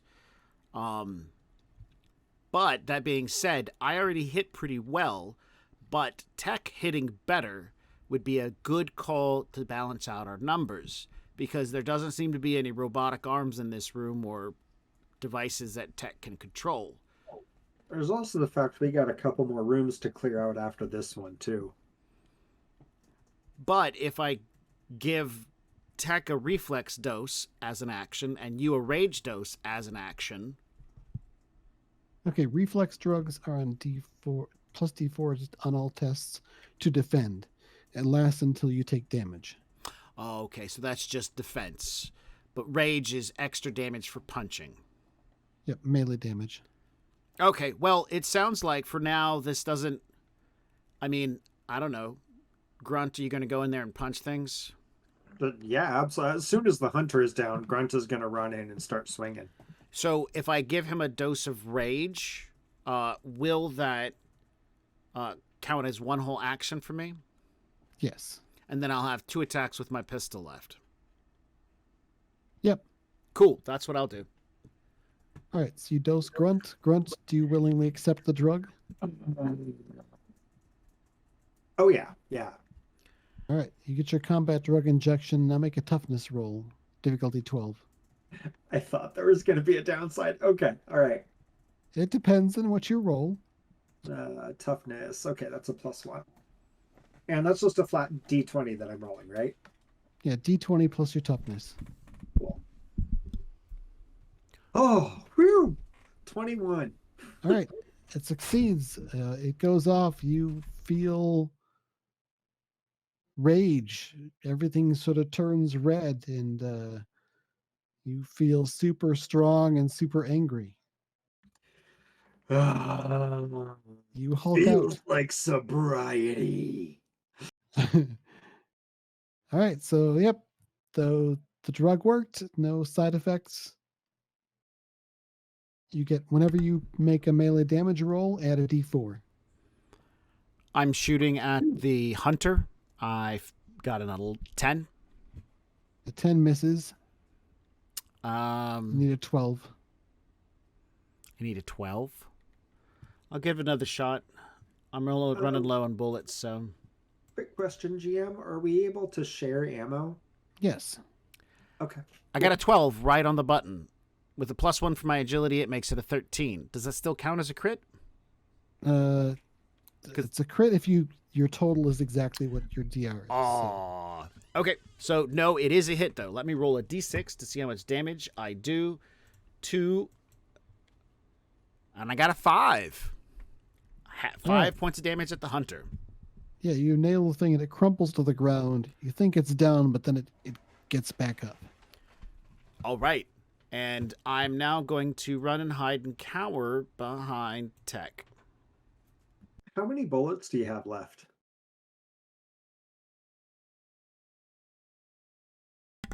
4. Some good As ammo you consumption. run and cower and hide, actually, GM, am I able to toss him a handful of bullets as he runs? Because you're in the same zone as him, yes.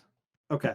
As you run and cower and hide, Grunt's gonna toss you a handful of bullets and say, "I'm not gonna need these where I'm going." And he's gonna toss you 5 bullets. Okay. All right, Tech, you're up next. I'm gonna start with shooting at the hunter thing. It's a popular target. Well, it's the big scary. That's a 15. So my first It's, one hits. Yeah, it's definitely slowing down. You score a hit, That's 4 damage off the first shot. and that looks like it did it. You shoot the thing, and it sags to the ground, oozing a blood ichor pool or whatever, and its tail still twitches a bit here and there, but you think it's down. Tech, how many bullets do you have left? I'm currently at 11, and it's gonna go down here in just a second as I start Um, shooting at the crawlers. as the hunter starts to crumple, Grunt is gonna say, "I've seen what these things do to you. It ain't pretty." And he's gonna hand you a handful of bullets, if you want to add 5 bullets to your inventory. All right, I am then gonna shoot at one of the crawlers. All right, it's difficulty 14. Unless you There we roll. go. That's the return of the ones. Yep, so roll a d4 and waste more bullets, or you could spend a badass point to reroll. It cost me a total of 3 rounds for that, so Well, that was your first action.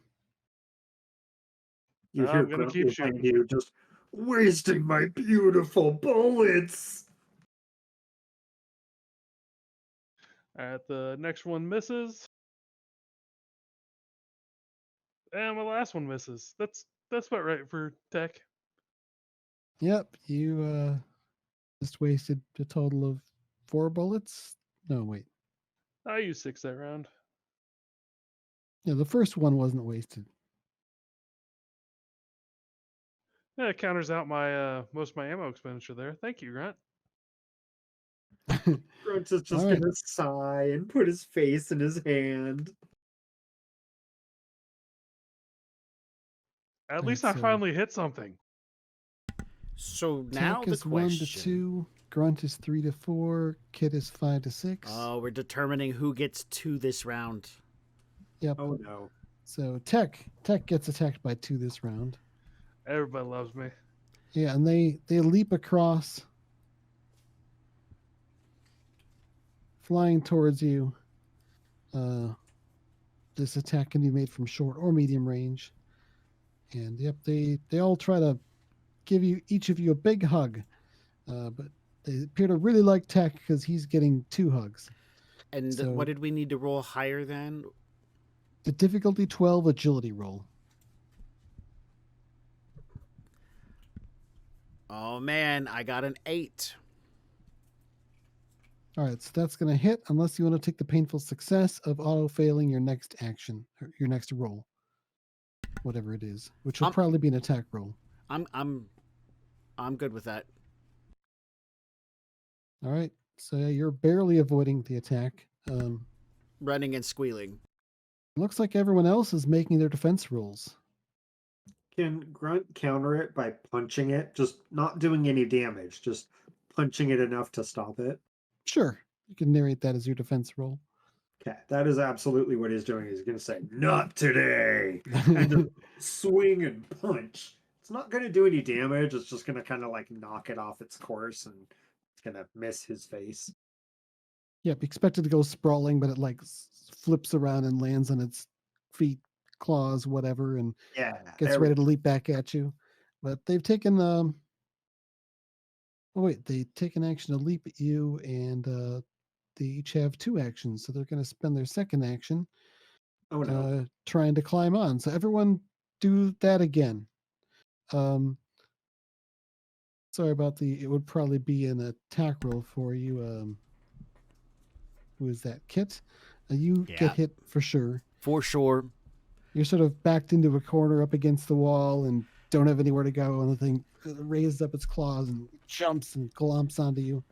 Or how about when I'm running, it slams into the wall and uses that and jumps off onto me. There we go. So it's like on my helmet and my head at this point in time. Well, I finally got the counter to all my ones, and I have dodged all 4 attacks.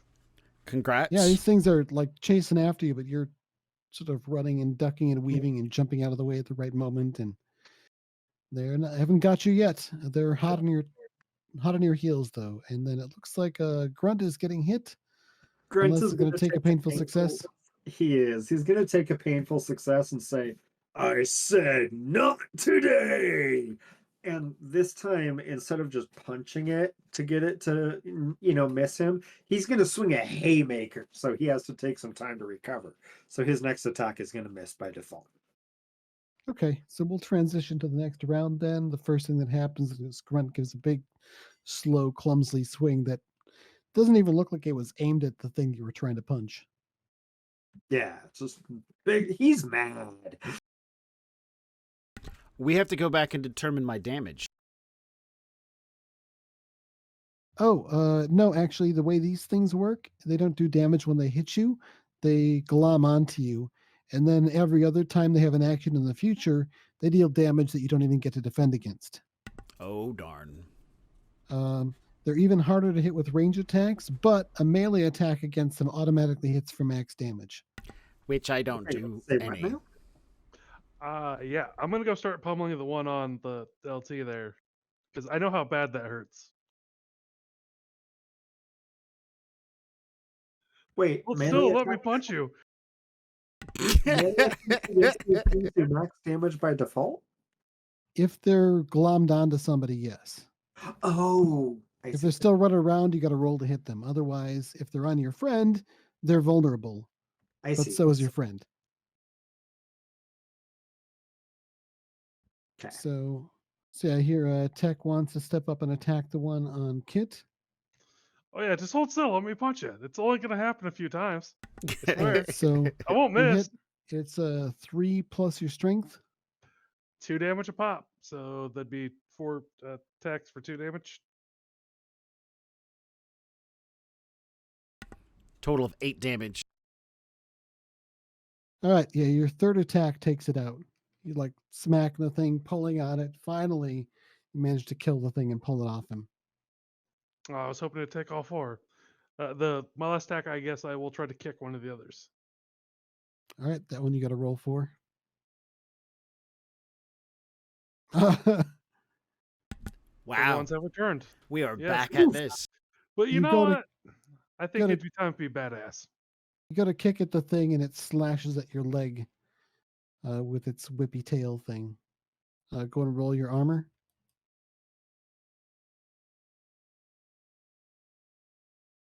At least it was the one. And yeah, you take 2 damage past your armor. It scrapes along your armor vest, but then slashes down your leg. And gives you a nasty gash. Does that mean it's now attached to him? Nope, it didn't attach him. Okay. This was the result of his fumble Okay. as he took damage back. All right, so that was all of Tech's actions. I will shoot at them a bunch since I'm no longer grappled. The one that Tech kicked is the first one I'm going to shoot. No.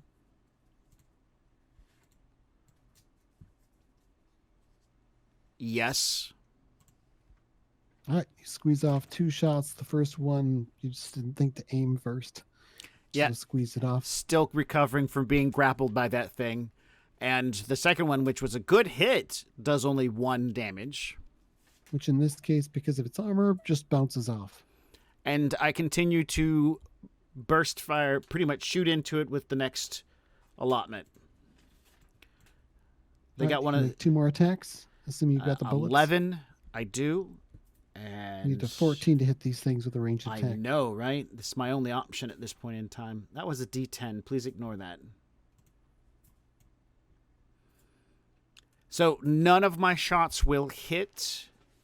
Yeah, that's pretty much what I got. So 4 shots, no hitting. Yep, these things are small, have a low profile, and they're always zipping around back and forth. You squeeze off 4 rounds, frustratingly hitting nothing that you want to hit at least. There's some ricochets in the small chamber, though. And let's see. Grunt, you took your first swing and missed. You still have your second melee attack from that action, and then another action to do something else with if you want.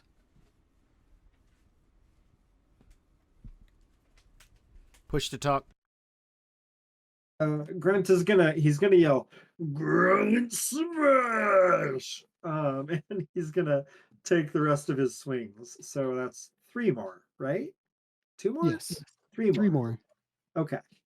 So yeah, he's gonna take 3 more swings. So he's gonna move up and start attacking the one that's attacking his buddy Tech. All right, it's an agility roll, difficulty 12. Oh no. Do you want to take damage back to hit anyway? Yeah, why not? Let's go for it. All right, roll your armor. You go and fight this thing, heedless of its Wow. savaging claws and lashing tail.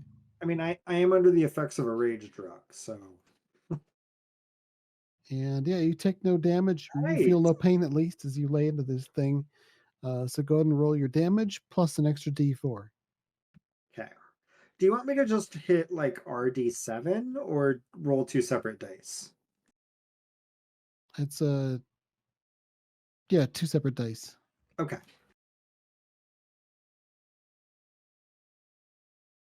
All right. There's the D3. And the D4, do I still get the benefit of my cybernetic arms on the D4?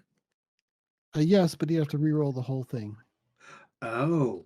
Well, it's worth a shot. I get whichever is higher anyway, right? So 5 or...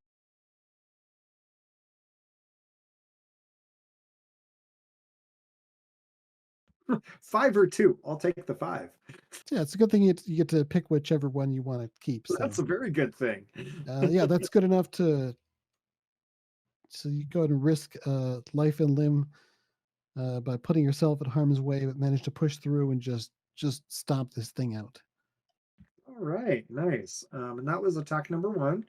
So attack number 2, I'm gonna run up and start swinging at this guy right here, or start stomping at it. It's on the ground, right? Yes. So yeah, sure. Stomping at it. Okay, so that's 16. That's gonna hit with the extra D4 from the rage drug. Okay. So 6 or...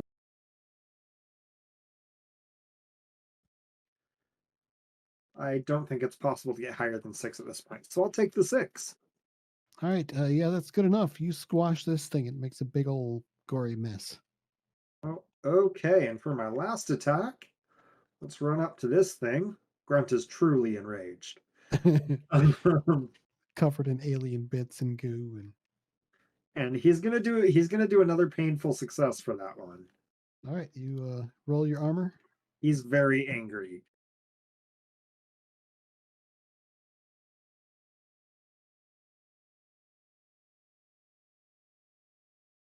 That D4 was my armor roll. Sorry. All right, so I take a couple damage. Yep, this time you feel some pain as it lashes out, but the pain fuels your rage and you hit for extra D4 damage. Honestly, the D4 I result could is good get enough. higher if I roll perfect. Let's see if I do. After the grenade, these things have 3 hit points left. Okay, I'm not gonna get higher. So, yep, I stomped this one into the ground too. I don't even care that my leg is dripping blood. I'm just like, Grunt smash. You just like grab the last one and rip it in half or something, and Yeah, it there we go. lashes out at you, and yep, you're bleeding and you're covered in all sorts of alien guts and gore and blood and ichor and whatever else. I'm But just gonna look at Kit and say, lesson number one, kid. Ladies like the scars. Grunt is not well educated. all right, and yeah, with that grunt, you feel the rage fading from you, and you feel sort of wrung out and tired. But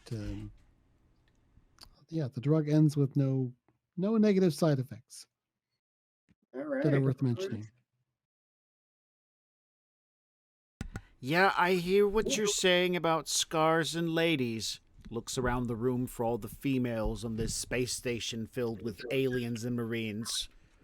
Yeah, okay. You never know. Some of those might be ladies. And Don't say things like that when I have a mouthful of water. I'm looking down at the bug guts and the goo. Yeah. Just give me the med pack.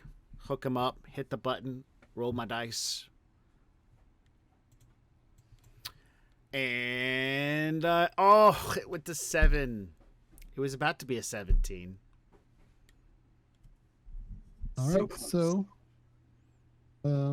you have the option of healing him for just a D8, or you can take a painful success and use up the rest of your supplies to heal him for D12.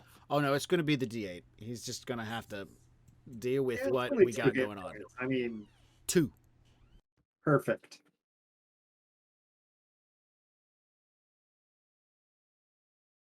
All right, yep, and you've still got more supplies. Awesome. Speaking of supplies, you're in this secure storage room that you've been ordered to loot. Yes, now is the time for Can we do a quick Techmeister to ammo check? shine with his dice rolls oh so divine. Can Sorry, we were do you a asking? quick ammo check before we do? I just want to see how much ammo you guys have if I need to hand out more. I have 11. What about you, Kit? 5. You have 5 ammo. I'm going to give you another 5. How many does that put you down to? That puts me down to 15. Okay. It's good to start with extra ammo. It is. It very It- much is. It's also good to start with a med kit. It That is. too. It very much is. Yeah, I'm gonna start searching the room to see what kind of loot we have. You can Roll do it. better, roll better. Roll better.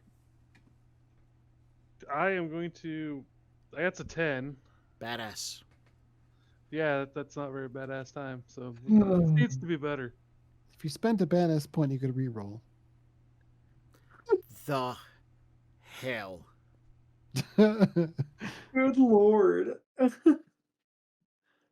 Can I spend a Well- badass point to like make it not take all the goodies away from us? Does he get to keep the 8 or the 1?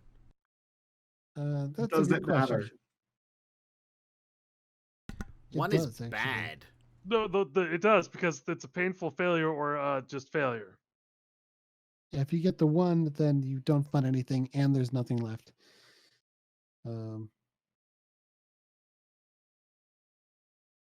Says re-roll any dice, roll even a fumble. I think it's a badass point, so it should probably not make things worse for you. I'm going to rule, at least for now, that you keep the better of the 2 rolls. Thank goodness. So yeah, go ahead and roll a d12. Nice. Oh, 11. That's nice. Last 11 was nanomedical bots.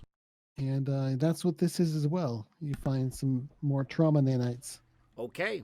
Well, that makes They're- times 2. Somebody else is carrying these things, of course. It's good to have more than one of those because they're basically a one-shot thing that uses it all up in one go. Grunt does still have 2 gear slots left. I can carry a set. Okay, cool. So, what does a ration pack do for us?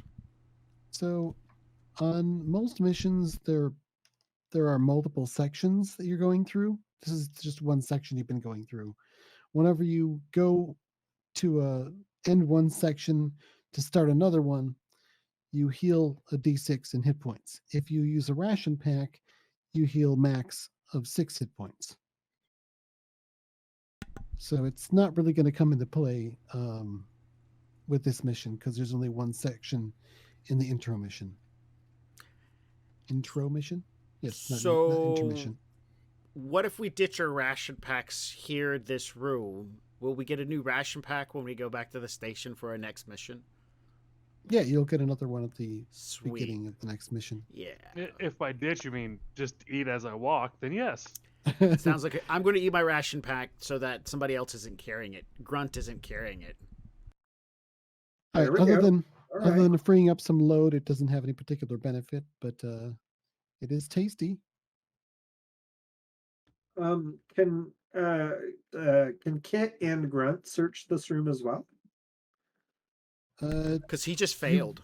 You can search all you want, but as you do, you just find a bunch of empty containers or crates full of things that are like, research chemicals or something. Just Okay. stuff that's of no interest to any of you. Okay. All right. So yeah, the status of the room having been searched all the way is sort of shared among everyone. If you didn't keep failing every single roll on them, then you might be getting more loot. But Man, Tech, you suck at this. I'm blaming it all on Roll20 and the die rolls. Like, It's rather amazing that you're getting all the ones. I'm not complaining that you're getting all the ones. I mean, I had one. But dear gosh, at the number of ones you are getting, statistically, You are. it's something high, else, man. Like, have you played the lotto or something? It's like 400 million. Because, like, Oh, dude. some serious odds right there. Woo. I have the ability to bend statistics into the negative, and that's all. I mean, that's a superpower, kind of. Can you touch my debt account? Like my student loans and stuff, please? Oh, it's just gonna get worse because they're gonna find some interest rate loophole they forgot about. Oh, don't touch them. Don't touch them then. Oh, man. Don't touch my credit card debt. That's my skill. I was born with it. I'm not proud of it, but it's what I got. Hey, it's still a power. It counts. So everyone on your character sheets, there should be a thing that says objective points. Go ahead and mark down 1. What do objective points do? So when your character ultimately dies horribly, or perhaps is retired, promoted, whatever, Sure. when you make a new character, you get to spend objective points for a variety of different things. Rolling for extra equipment or powers, starting with more hit points. There's a few different options. Neat. They Okay. don't really help your character that you're playing right now, but the next time you have to roll one up, you'll be able to spend them. I kind of like that. That's pretty cool. Sort of inspired by some of the roguelike video game mechanics that I've played a little of here and there, where you go through stuff and you ultimately fail a fair bit and die, but you get some sort of benefit or bonus for your next time through. Fun fact, I have never played any of them for exactly that reason. But now that you mention it, I actually really enjoy that mechanic in tabletop RPGs. So it's really funny. So here's the thing: if you succeed in 3 missions with the same character, Sure. they get promoted, and you have to make a new character because they're Oh, not wow. getting sent on suicide missions anymore. Makes and sense. basically, once the big bad ending happens at the end of the campaign, Mhm. based on how many promotions you've made, as well as whether or not you succeeded a final epilogue mission, Mhm. sort of determines the ultimate fate of humanity. That's So cool. that adds up. I love it. Neat. But I don't I'm think, liking it. even with our multiple sessions of this, I don't think we're going to see a campaign ending event. Ah, So in Morkborg, there's basically something called the prophecies. They're the prophecies of the coming end of the world. And depending on how fast the end is approaching, you roll a certain die at the start of each session. And if you roll a 1, then one of those prophecies happens. The seventh time that happens, the world ends. It's like the doomsday clock. That's cool. Okay. Doomsday Clock is exactly what I call that mechanic adapted for Hellslayers. That's really cool. Okay. So yeah, that's the exact term I use for that. So basically, there's different events that might happen depending on what we roll. We'll roll at the end of this mission. We I normally was roll at the start gonna of a ask. mission. And we'll see what happens if anything. But it will take 7 times of that triggering to trigger the ultimate death and extinction of Earth. That's And really cool. whether or not the people who left Earth are actually going to make it or just die. It largely depends on how much you manage to accomplish with your Hellslayers. That's an interesting mechanic. I like it. Yeah, with that, you move out of the storage room after having thoroughly searched it, guaranteed you found and cataloged all the loot. Move back out in the storage room, and there's just one way to go unless you're going to revisit rooms you've already been to. Next up is the laboratory. Yeah, let's do it. Yeah. Okay. As you Open approach, the door. as you approach this door, it appears to have power as it slides open at your approach. How many creepy crawlies do we see? What should be one? One big. Oh, nope. Never mind. Oh, Oh, oh there's no. 2 big ones. Oh no. So you find yourselves in there's various large sort of laboratory stations and experimental equipment set up here and there as you're looking around, and this is when the ambush happens. Aliens start rushing out from behind and around things. The room is very cluttered, not just cluttered but confined. Um, so normally it would be easier to sneak, though you're getting ambushed instead. Um, the other thing is because there's so much cover and clutter in the room, is attacks are not possible at long range. So medium range is the furthest you can shoot. Grunt is A-okay with that. So yeah, because it's an ambush, aliens get to go first. Now the seeker comes around some equipment and looks at you with its big eyeball head. The hunter moves forward and then sprays a stream of acid at. I mean, Grunt is the front of the line, right? At Grunt, yes. So Grunt, make a defense roll Defense roll. That's just D20, right? with agility. Cool. Yep, DR12. 16. Woot. All right, you duck out of the way of the stream of acid. Please tell me Next, that means it just hits a wall or hits the floor. yep, it melts something, but it's not you or your friends. Oh, good. I was going to say, because there's somebody right behind me. All right, the chittering crawlers move around things and climb over stuff and then leap at. See, one's going to leap at Kit and one at Tech. So make defense rolls. Again, this is a D20 plus agility. I got a 12 right on. I have a 15. So the 15, you manage to dodge and avoid the attack. With the 12, Tech, that's a crit, which means you get an immediate free action. I'm going to try to kick it away from me. All right, make a melee attack roll then. That's D20 plus agility. Ooh. Yay, 7. So you can either miss or take D6 damage to hit anyway. I'm going to miss. Yeah. All right. With your unarmed, you get to make 2 attacks per action. So go ahead and roll your second one. That's a 16. That'll hit. Roll damage. D3 plus your strength.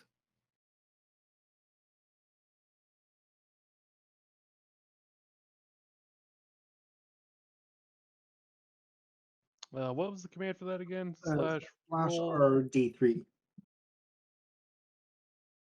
Is there space after the R? Just want to make sure. Yes.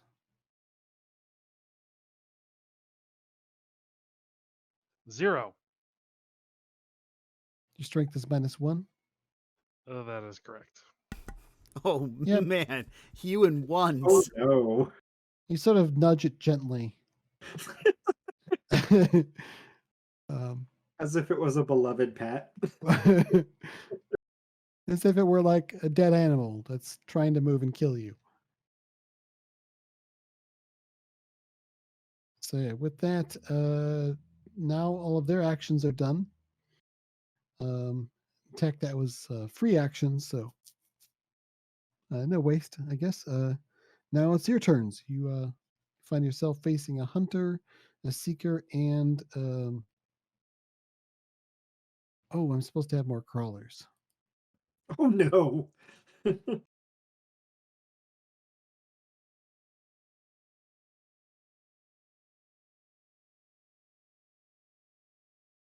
I'm just gonna have them appear menacingly from around corners.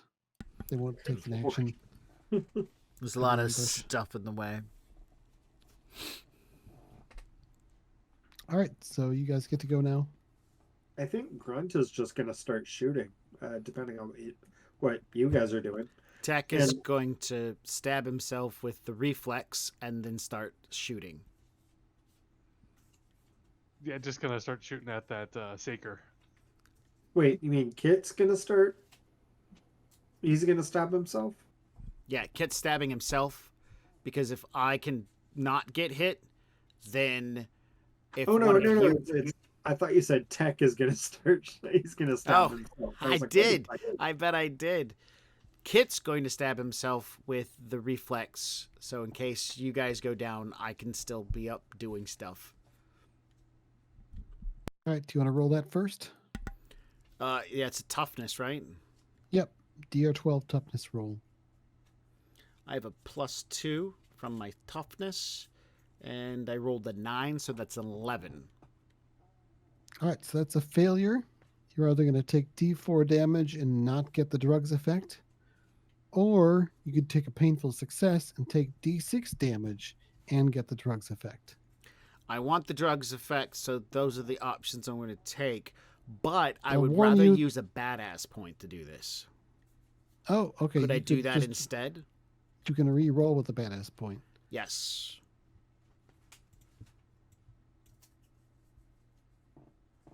Success this time with the badass point. Is there a bonus to that roll, or is it 2. even up? So it's a 14. 14? Okay. Yep, that's a success. You feel the drug taking effect. And for my second action, I will shoot the Seeker.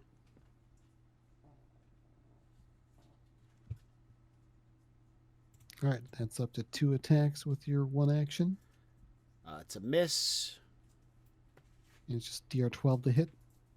Yeah, I got a 5. So I'm going to spend a D4 and extra bullets to hit. All right, yep, you squeeze off extra rounds. One of them So that's connects. 5 in total bullets used. Whew. I hit. And I'll then roll D6 for damage. Wasted my ammo. 2.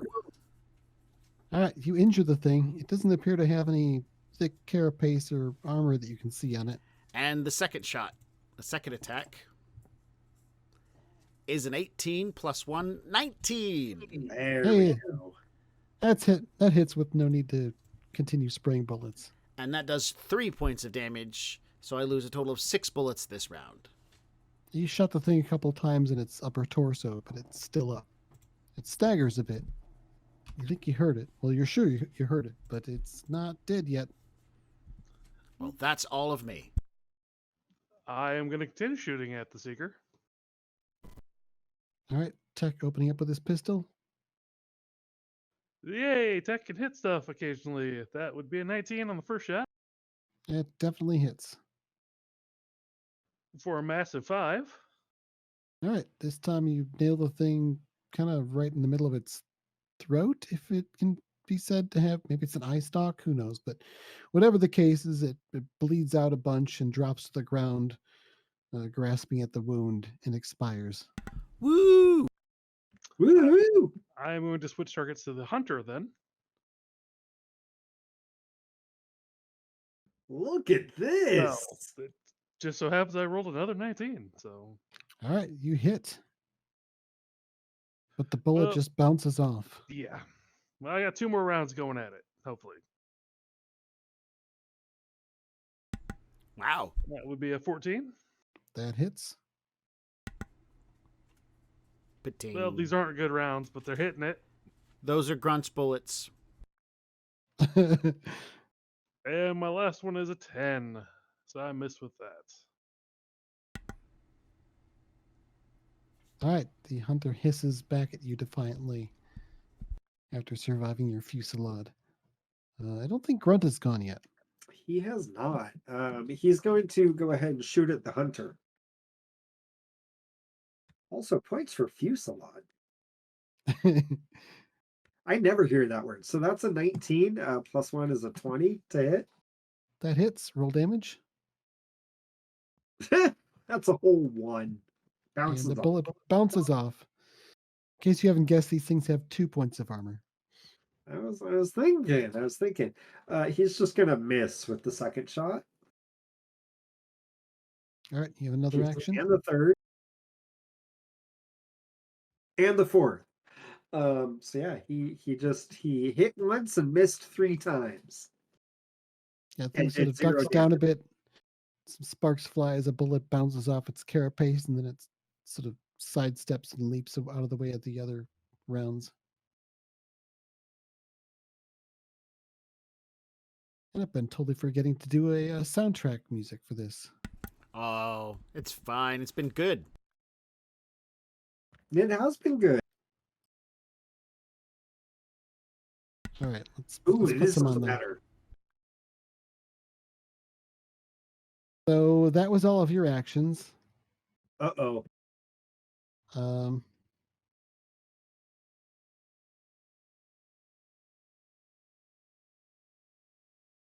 see, did any of you damage the hunter? I don't think so.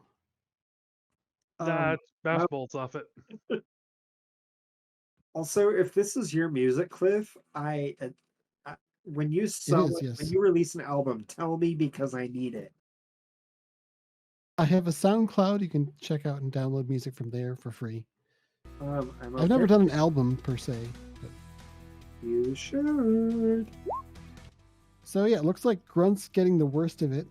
Which, Oh no. Grunt's getting the brunt of it. So you're getting 2 chittering crawlers leaping at you, and the hunters coming for you. Oh no. All right. So Kit, make a defense roll. Tech, make a defense roll. Grunt, make 3 defense rolls. Good. Wow. The Okay. third one's going to be the hunter. All right. So 1. Oof. Painful successes. I take damage anyway, right? Painful success means your next action will automatically fail, or your next test. So if you painful success this one, you'll definitely get hit by the next one. I'll take the hit from the first one then. Okay. All right, this thing latches onto you, finding purchase.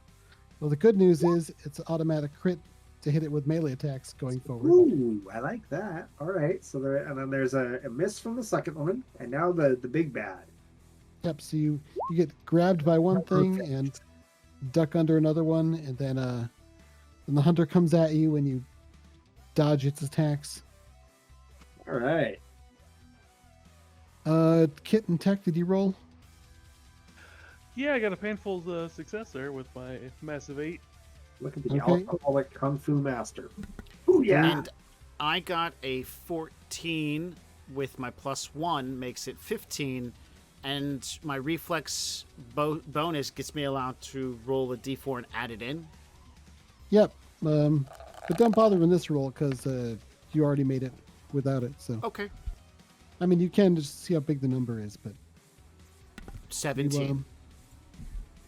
Yep, you easily avoid this thing. Sort of getting used to their attack patterns or something, maybe. But then, No, it's the tactic of running and screaming. Yep. It looks like Tech's kind of in a bad spot, but didn't get hit, and Grunt is just, it seems to be open season on him, but he's in his element.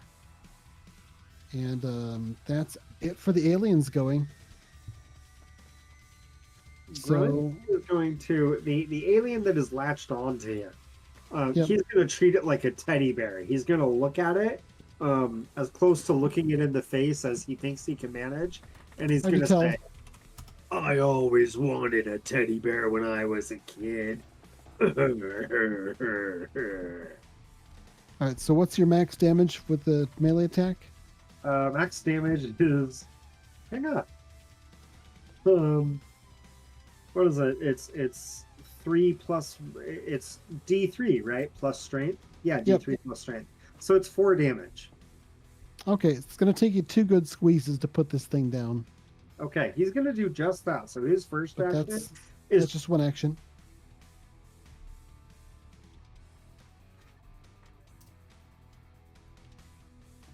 and his second set of actions is going to be trying to punch the hunter.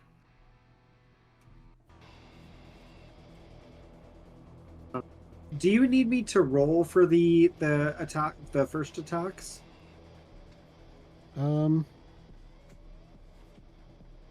The do first they- attacks, they're automatic hits and automatic crits because the thing's latched onto you. Okay, gotcha. So, didn't have to roll for those.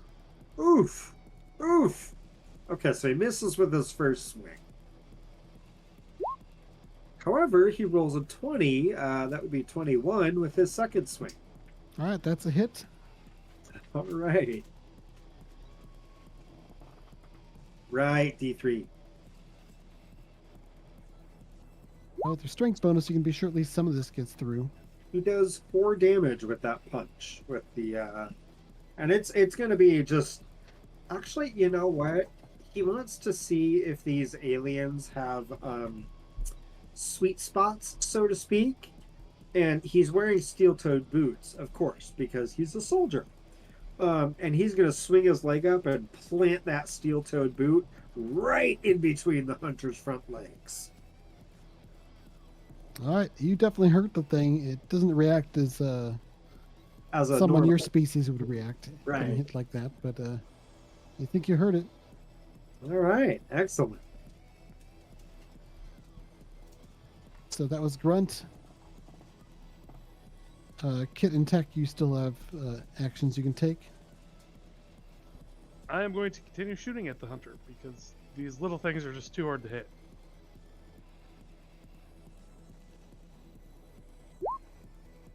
We can finish them later. Kill the big guy. My third shot of 13, that hits, right? That hits. Yep. Yay, and I actually did damage, so it was a 5, so but 3 damage? Yeah, you hit the thing. It sort of goes flying back a little bit and thrashes around, but then gets back to its feet. Just to get shot again.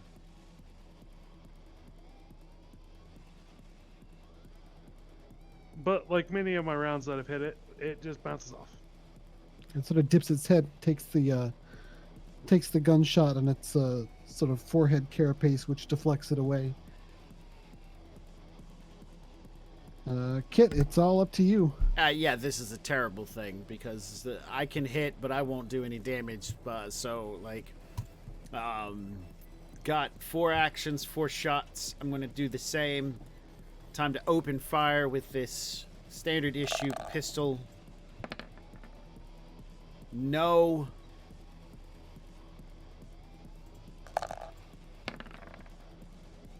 Yes. Now, something you can do with a badass point is if you hit something, you can upgrade it to a crit, which is max damage. I have 1 badass point left. And it is 10 o'clock at night, so I'm not sure we're going to get too much farther beyond this. So I'm going to up it to a crit.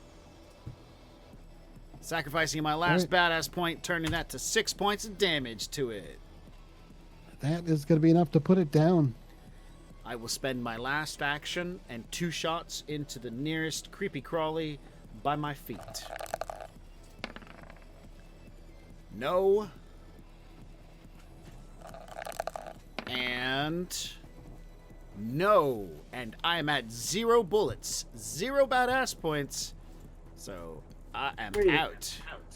That 13, do you have +1 agility? Yes, that's a 14, but every other time these little things are required a 16 to hit. No, this is a 14. It's in the same zone as you, and it's +2, so that's actually a crit. Oh, it's a Good. crit? Yeah. Max damage to the one next to me. Which you nail it really good, but not quite good enough to kill it. Your If max damage is going to take used- 2 shots. If I use my gun as a melee weapon, will I at least do a point of damage? Not with your strength. Then I'm done in more than one way. Oh, There are happy to know other- I am stronger than somebody. There are other melee weapons you can acquire, Oh, really? but you're We still just less haven't likely acquired them. to damage with them. Yeah. So that's everyone's turn. Everyone make a defense roll against a chittering crawler trying to give you a hug. Can I reach over into Grunt's pocket and pull out some ammo? Hey now. How much ammo do you have on you? He's out. Oh, he's out. Oh, I only have 11 bullets left. But he's out entirely. I'll give him some ammo. I'll give him 3 shots. My total defense is a 22. Yeah, I got a massive 2 on my roll, which was amazing because it wasn't a fumble. And Mine is a success. 12. So I'm gonna take the painful success and fail my next attack. you need a 12 on the defense roll. Oh, then never mind. I'm good to go.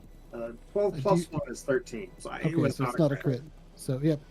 You avoid getting hit, and then it tries it again. So go and roll another defense roll. Same with you, Max. Olaf or Andrew, are you going to take the painful success and get hit on the Look at next that. roll? Yes.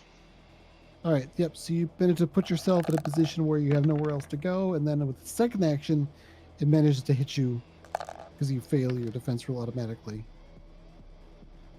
Max, look at that. 25 on my follow-up defense roll. Kit is very good at dodging these little critters. Dang, Tech. Who taught you? Keanu Reeves? I told you, running and screaming is the best defense. We're in a horror game. So yeah, one of these things has latched on to Tech. The other two are trying to chase down Kit and Grunt, but haven't succeeded yet. And we go into the next round. I am going to pummel the one attached to me for 4 times, and I do 2 damage each hit. All right, you're injuring the thing, but it's still conscious and flailing at you and trying to hurt you by the time you're done. Is Grunt At least able I to heard. attack the one that's latched onto Tech? Yeah, it's an automatic hit, automatic crit. He's gonna do that, and he's gonna tell Tech, "No, you gotta do it like this," and he's just gonna plant a fist through the little squishy. Yep, so you automatically hit for max damage. And So that's, gonna be 4 damage. I mean, a whole 4. yeah, so between the damage Tech did and the damage you just did, you pry this thing apart and it makes an awful mess. He actually, ooh, I love that. He's gonna do that literally. He's gonna like stab his hands in and literally pry the thing apart. Just like. As goo and alien guts all over the place. So that's his first action. That was your first attack on your first action. You still have another Ooh, melee attack on that right. action. He's gonna go try to stomp on the other one that's left crawling around. There's 2. There's one that's trying to bite you, one that's trying to bite Kit. The one that was Oh. trying to bite Kit has been shot. He's gonna go for the one that tried to bite Kit. All right, make a melee attack roll. So that's gonna be 12. Does that That hit? is a crit, actually, because 12 is exactly the difficulty Oh. rating. Perfect. Then So, yeah, kind of we a can- waste of a crit because it only had 1 hit point left. But Fair enough. He does 4 damage, and this one he stomps on. He's just like, "Oh, that feels good." Now you still have another action left. All right, he's going to go for the last one. I'm almost picturing this thing sort of backing up in a corner as I'm like, don't hurt me. That one was almost a crit. He's a little too overconfident at this point. He tries to stomp on it and misses and just hits the floor. All right, gonna take the miss. Yeah. All right, so you have one more swing, I think. Cool. Okay. Gonna try again. And that one's a hit. Yep, go ahead and roll damage.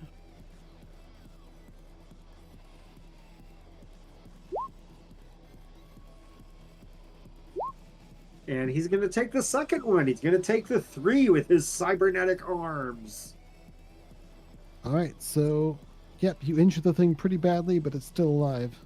Can he try to punch the thing so it's like sitting directly in front of Tech? Like he's sure. aiming it like a baseball game? So he punches it so it flies across the room and lands directly in front of Tech. All right, sounds good. It decides to leap at Tech instead of going after you then, because Tech's closer. Oh, So no, Tech, go ahead and make a defense roll. Oh, okay. Well, There we go. apparently I forgot can. to have it. And make another one because it's going to try again. No, that's quite the repeat there. Yeah, See, you- Wow, Definitely. save that for searching the room. I was so confident you would nail it. That's why yeah. I knew That's it. you'd be okay defending. That's it for their turn, so you guys are up again. Can Grant chase it down and try to hit it again? Sure. It's already in short range, so it doesn't even take a move action to get to it. I really don't want to use bullets to shoot at it because we're limited, so. I'm not going to bother re-rolling that, so he does 3 damage with the first hit. And that's enough to finish it off. All right. He's going to punch it across the room again, except this time he's going to try and punch it into a wall, so it goes splat.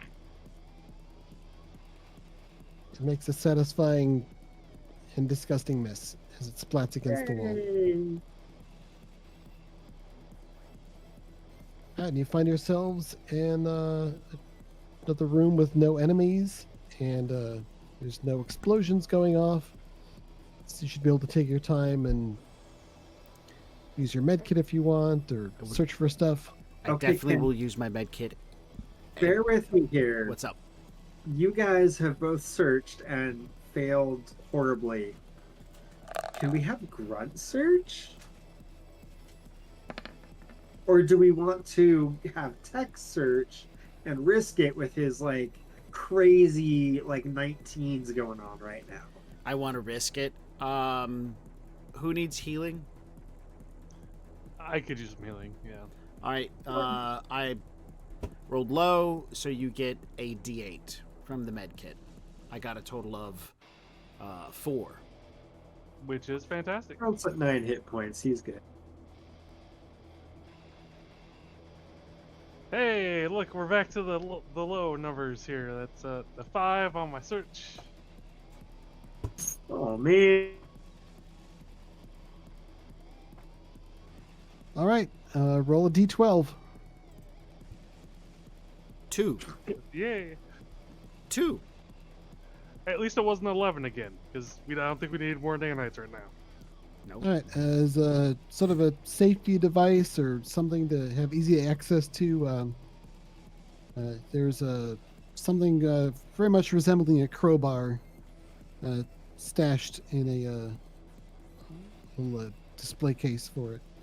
Grunt's eyes are gonna get real big and he's gonna say, Tech, come on, and he's All gonna make that yours. sort of hand motion. No, all yours, big guy. Yeah! And Grunt is gonna hold the crowbar as if it's like a precious artifact, as if he's been like handed Thor's hammer. Just, oh yeah, baby, you and me, we're gonna have some good times. So the crowbar is it's 1 gear slot. Okay. damage is D6 plus strength. Excellent. You only get one attack per action, though. Okay. You can also use it to pry open a locked door with a strength test. Okay. That would be something where I could use that cybernetic arms. I get 2 rolls, right? It's a melee attack, so yeah, you get to reroll damage on that. Nice. Okay. Roll twice, take the best. And it gives us a nice, if I can't open a door, you can. Can we use Grunt's strength to search for objects in the room now because we have a crowbar? No. You can maybe get what at is- stuff that might be locked away, but as far as finding stuff goes, it doesn't really help with that. What does a painful success do for a crowbar attack? The fists say painful success, take d6 damage. It's the same, actually. Okay. You open your with basically all melee attacks have the painful success thing where you take d6 damage to hit anyway, which is a pretty solid trait if you got really good armor. But all armor is a single die, so it still might not work out for you. So d6 plus strength damage, 1 attack per action, as opposed to d3 plus strength damage, 2 attacks per action. Isn't 2d3 actually kind of better than 1d6? Against lower armor things, most definitely. Yep, if you're going What? up against things with low to no armor, then it's probably Oh. better to use your unarmed attacks. If it's something armored see. like the hunter, And it's the actually crow- better to have a higher damage output from a single attack. I Yeah. see. And that Okay. because of your cyber limbs, you get to re-roll that D6 is those D3s are guaranteed to be higher damage Right. on Okay. average. So I don't know. No, because you get that re-roll, because you get to pick the higher damage if you're successful. But see, it doesn't improve your chances to hit, while multiple attacks give a greater chance to Right. hit. That's exactly what I'm thinking too. It's like Yeah. that D3 with the cyber arms is pretty hardcore. Yeah. But if you need to pop armor, you definitely want to grab that crowbar and start opening up a can of beat stick. Yeah. Cool. Okay. Yeah, Right a on. nice upgrade for you would be a combat knife, which is 2 Okay. attacks per action, but it's D4 plus strength. Ah. Okay. But yeah, you found everything that there is to find in the laboratory. The next room is marked above the door as primary observatory. All right, let's do this. You're almost through it. Ask, you guys feeling up for it? Let's do it. Do you have Yeah. any bullets left? Because I'm almost out. I have 3. You have 3 Yeah. bullets. How are you doing, Tech? 3. I've got 8, so I'm going to go ahead and hand each of you 2, because you guys are using your guns more than I am. All right. So now you each have 5 shots. I have 4.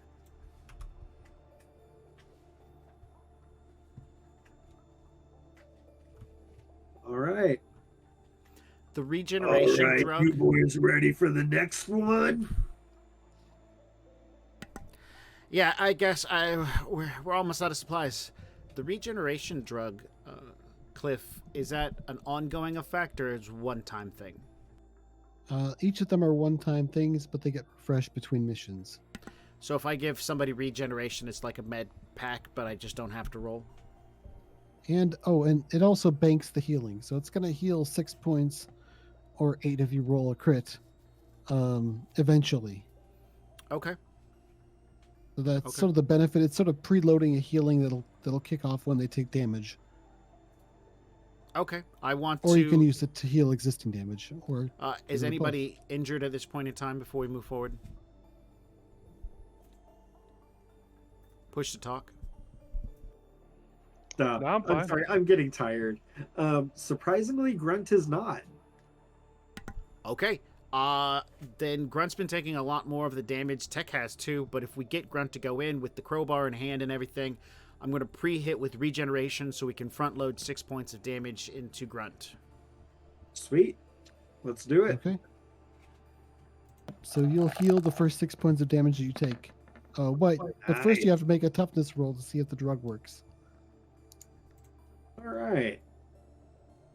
It's a DR12 toughness test. Let me see. And my toughness is +1. Okay, 1 sec.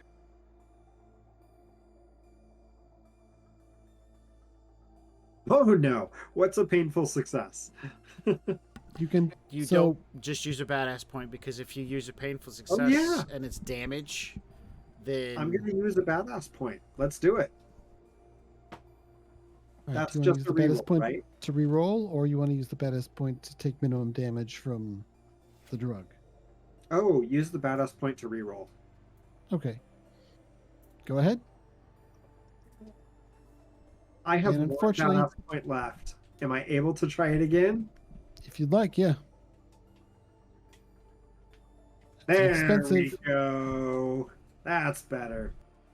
Yeah, you can sort of feel woozy for a little bit as the drug's having a bad interaction with the rage drug in your system, but sort of shake it off and come to something with equilibrium, and you feel really good.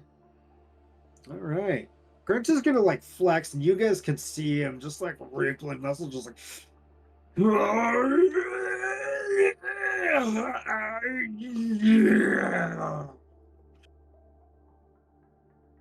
And he looks at Kit and he says, "I feel real good, man. This is really good stuff." yeah. Do you smell burnt toast? And Grunt takes a deep breath. Just does he smell burnt toast, GM? No, not particularly. It smells like a bunch of other complex and unpleasant things in here that don't smell much like toast. So Grunt will look at Kit and he says, "I don't smell burnt toast, buddy. I smell victory." I will pull out my little pamphlet covered in goo, flip a couple pages. Okay. I walk over to Tech, go, "We don't have much time before his brain ruptures, so we need to get this over with quickly." All right, open the All door. Let's go. And You gotta- I'm pointing at the piece of paper in my pamphlet. It says, "Burnt toast, normal, smells like victory, soon death." As you go to open the door, you can see that it has power to it, and there's an access panel, and it says it's got a display in it that says security lockdown. It appears that you're going to have to hack the system in order to open this door. Well, I just so Or- happen to have just the right tool to unlock this door. Or you could try using a crowbar. Tech, do you want to give it a shot first? Tech, this isn't a special tools thing. This is a hacking thing, so Oh, you don't Well, I was have trying the- to have fun with my cyber arm tool suite. Sure, you could still do it. You would just have to make a roll for it. But there's a different kind of thing that requires tools to open stuff. But oh, Tech. Damn it, dude. all right, you activate the security systems, and it discharges a bunch of power through the Wow. wall stunner thing, and yeah, go ahead and roll your armor. Wow. Wow. Oh, Tech. All right, so you get zapped for 3 damage minus your armor. So I think that's 2. How bad off Looks are you? pretty good. That could be worse. I just got a little burned. Not a Grunt's big deal. just gonna walk over, and he's just gonna look down at Tech, and he's gonna say, "Do you smell burnt toast?" Kind of. You kind of Alright, do fine. now, a little bit. You're gonna be And- fine. And Grunt is gonna try to crowbar open the door. All right, so it's a difficulty 14 strength roll. Okay. Does the crowbar give him any bonuses to the strength roll? No, it lets you do it. Oh, it lets me do it in the first place. Okay, cool. Yeah, you couldn't just do this with your bare hands. Oh, see, now that's disappointing. I mean, you could try, I guess, but Okay, so luckily I get to reroll strength checks. Woohoo! Okay, so that's 12 plus 1 is 13, so that's not enough. Um, am I able to try again, or do I have to take a painful success to make this work? if you take a painful success, you'll break and ruin the crowbar. Yeah, I can fix it. Ooh, like, You- gasp! There isn't really a drawback for trying multiple times, so we can just say Okay. that you take some extra time and eventually roll good enough to pry it open, probably. There we go. All right, there we go. I don't make it work my first time, so I step back and I take a deep breath and I go, Find a different leverage point. all right, there we go. And I get the 15. All right, giving you all access to the observatory. Lights begin to click on around this room, where there's a bunch of different monitoring stations and 3D hollow displays and a variety of other computer equipment and things. No sign of people, but you do see other things turn in your direction and move as the light hits them. And Grunt's going to go in first, of course. He's hoping to attract the majority of the attention. And he's going to yell as he walks in. He's going to say, "Come get some!" And he's going to get a nice tight grip on the crowbar. All right, so this is a large room. It has 4 Yes, zones. Ooh. And what you see in here is one of those damned seekers with the creepy eyeball heads, which no one's let live long enough for it to do its thing. Okay. And 4 hunters. Wow. Jeez. Yeah, that smells like victory. All right. Okay. Okay. The room is All right. The room is cluttered, so there's plenty of options for cover. Normally, you'd have the option to do stealth. However, the seeker notices you and prevents that from happening. Right. The aliens are aware of you. So, you guys get to go first. Grunt is going to say he's going to turn to his colleagues and say, "All right, remember, stay in cover, boys. Conserve ammo. Aim carefully." And Grunt, you guys each have 5 shots now, right? Yes. He's going to give you the last of his ammo split between the 2 of you. So each of you get 2 more bullets. All right. I think I might just go punch the eye. He's going to say, "Just be careful. Take cover. Don't give him an opportunity." So Grunt is going to move up 1 zone with 1 action. And then he's going to take cover with his second action. All right, go ahead and move your figure. There we go. All right, you're advancing carefully, putting cover between you and the acid-spitting enemies. Yep.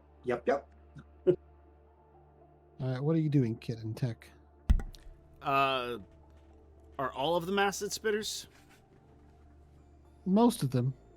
There are 4 acid spitters and 1 eyeball.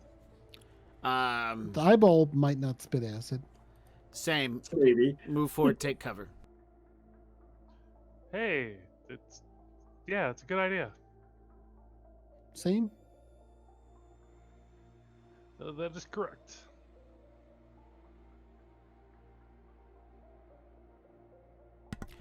Is the reflex drug still active? It lasts until the next time you take damage. So, I think so.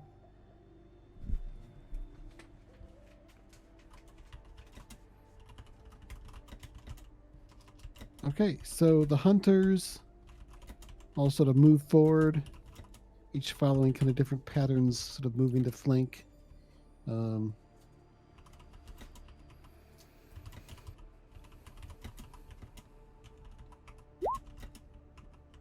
Two of them are attacking Grunt with their acid spit. Otherwise, Kit and Tech are each getting attacked by acid spit.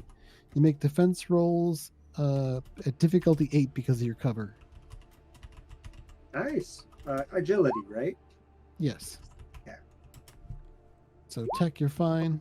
Okay, so that was an 8 exactly for the first one. That's a crit, so you get an immediate action. Nice. I don't have any bullets left. I gave them all to my teammates. Is there any action that I can take, like taking deeper cover or like... Not really. Your options are pretty much to stay where you are or to move up to get closer.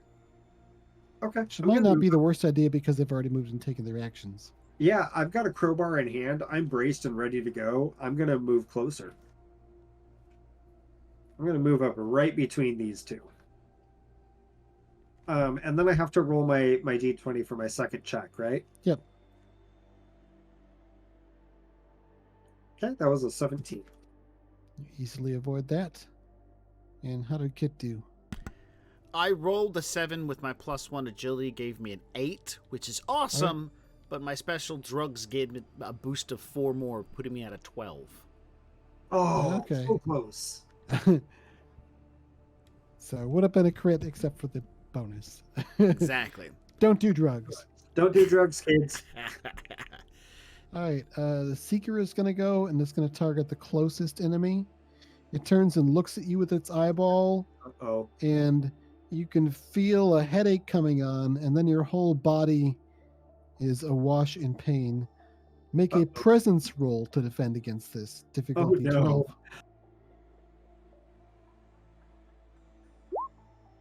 That's at a -3, so that is an 11. If only you'd rolled one higher. Okay. Oh no! You gonna take it or do a painful success and fail your next thing? I'll take a painful success. Okay. Yeah, the pain washes over you, distracting you, but not actually injuring you from the psychic assault. Your next roll that you make for any reason will be a failure. The I'm pain going that you to- felt, the sensation is actually strangely familiar. It reminds you of something. It reminds you a little bit of how it felt when you took the portal to get to this place. Interesting. That was it for the So- aliens. So I'm going to begin reciting something to myself to resist the pain. I'm going to begin reciting, I must not hurt. Pain is the mind killer. Pain is the little death that brings total obliteration. I will face my pain. I will permit it to pass over me and through me. And when it has gone past, I will turn the inner eye to see its path. Where the pain has gone, there will be nothing. Only I will remain. And I'll turn and I'll lock eyes, or well, eye, with the seeker. oh, it's looking at you. Or whatever. If that's even the right word. Right? And Thinking it's maybe? now your guys' turn, so Grunt spends 2 actions on a soliloquy. No, I'm just kidding.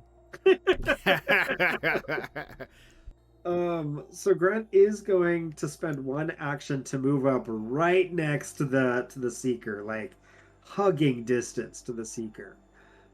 And then he's going to fail his first punch.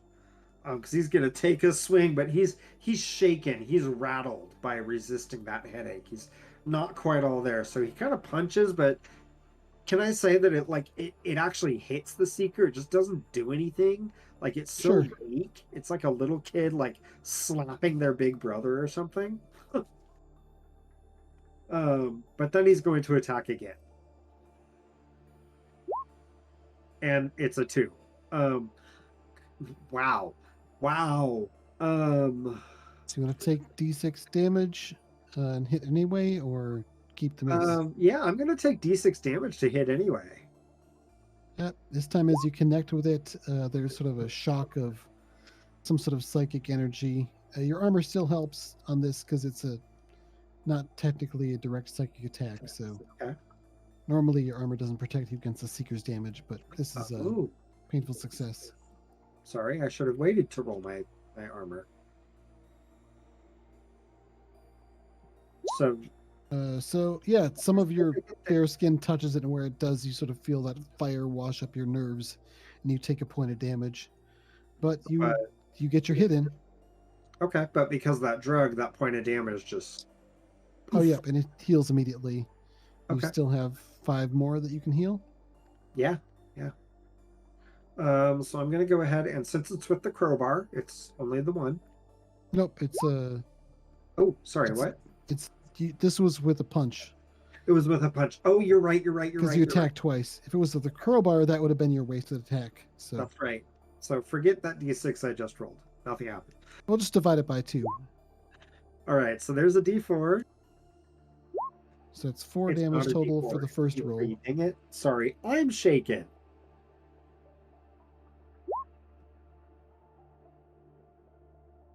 And Okay, it doesn't matter. It's a 1. It does 1 damage. so what's your best total? actually, sorry. It's I was rolling a d3. Those d4s were non-existent. They never happened. Neither did the d6. My best total is a 2 because each of those d3s were a 1. All right, you hit the thing. You do some damage this time. They don't appear to have any armor, but Okay. your attacks are pretty weak. Yeah, I'm shaken. I like this thing, like, it got in my mind, man. I had to recite the litany against pain. Like that's hardcore. I haven't done that in years. So, but I punch it right in the eyeball. Right in the Just- kisser. Yeah, just not very hard. It's surprisingly resilient for an eyeball face. Well, Yeah. I think it's time for it to get shot. All right, And so you guys do have all the ammo. so Tech, you're next. Well, that's a 14 on the first roll there. Is that your total? Yes. Well, good news. That's a crit. Because Nice. your damage rating, or I mean, your difficulty rating is 14 at long range with a pistol. So So you that's hit for 6 6 damage plus the 2 that Grunt already did. Yeah, you dropped the thing. Nice. Wonderful. Now it's time to move on to one of these big scary hunters and all their armor. All right, second attack on your first action. Ooh. Is a miss. Another 14. That's not a crit this time because it's difficulty 12, but it does hit. Hey, and it actually does damage. Yep, you did some damage. It doesn't look like it did much though. And you still have another action. And that will miss on an 11. All right, do you have a second attack on that action too? That was 4 rounds. Oh, 4 rounds. Okay. Yeah, so between 4 rounds, you managed to get 2 points of damage through. So most of the rounds missing though, which is why, partially. And then Kit, you're next. I am, and I'm going to shoot at one of the hunters nearest me. So you're not piling up on the one tech shot. Nah. That would just make sense. I'm just shooting at the one in front of me. That's a 12, so that's a hit, and it's right on the Actually, button. It's a crit. Yep. 6 points of damage then. Yeah, you nail this thing just center mass. It's like it goes in between chitin plates or something. It sort of pauses and looks like it's gonna pass out for a moment, but then sort of shakes its head and it's still in the game. I'm going to get it again. This one's a 10, so that's a no, and I don't have any other things to increase this attack, so that's a miss. And nor am I... I'm not willing to spend the bullets to make it better. But I would definitely do a painful success if I took damage to make it better. But I don't know if Well, that works. You could do a painful success on a melee attack and take damage back. Yeah, looks like we're just going to pull the trigger again.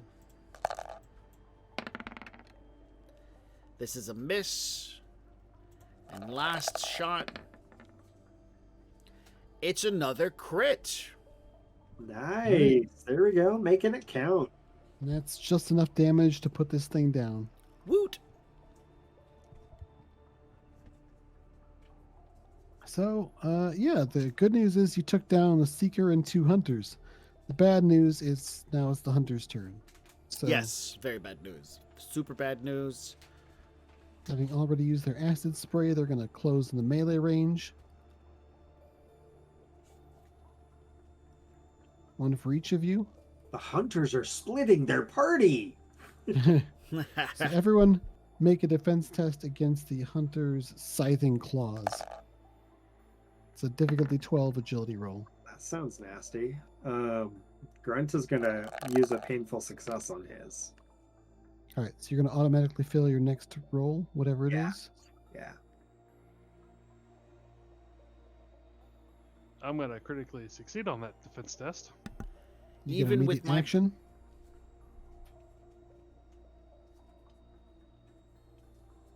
I'm gonna shoot him twice. One miss Melee range. All right. for no And damage. bounces off. All right, Kit, you're either getting hit or taking a painful success of failing your next roll. Well, he's swinging at me twice, right? No, he had to move up to you first. So then I will take. I'll get hit. It's fine. I haven't been hit yet. All right, roll your armor. 1. All right, I rolled 4 for damage, so you take 3. I take 3. I'm going to take 3.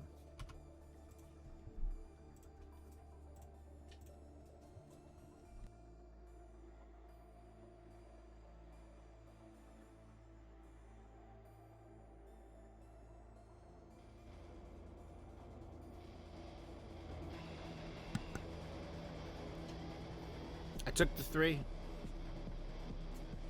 All right, that's everyone's defense rolls. That's all the aliens. So we're back to the Hellslayers' turn. I've got 3 bullets left, and I'm about to use them. Yeah. No.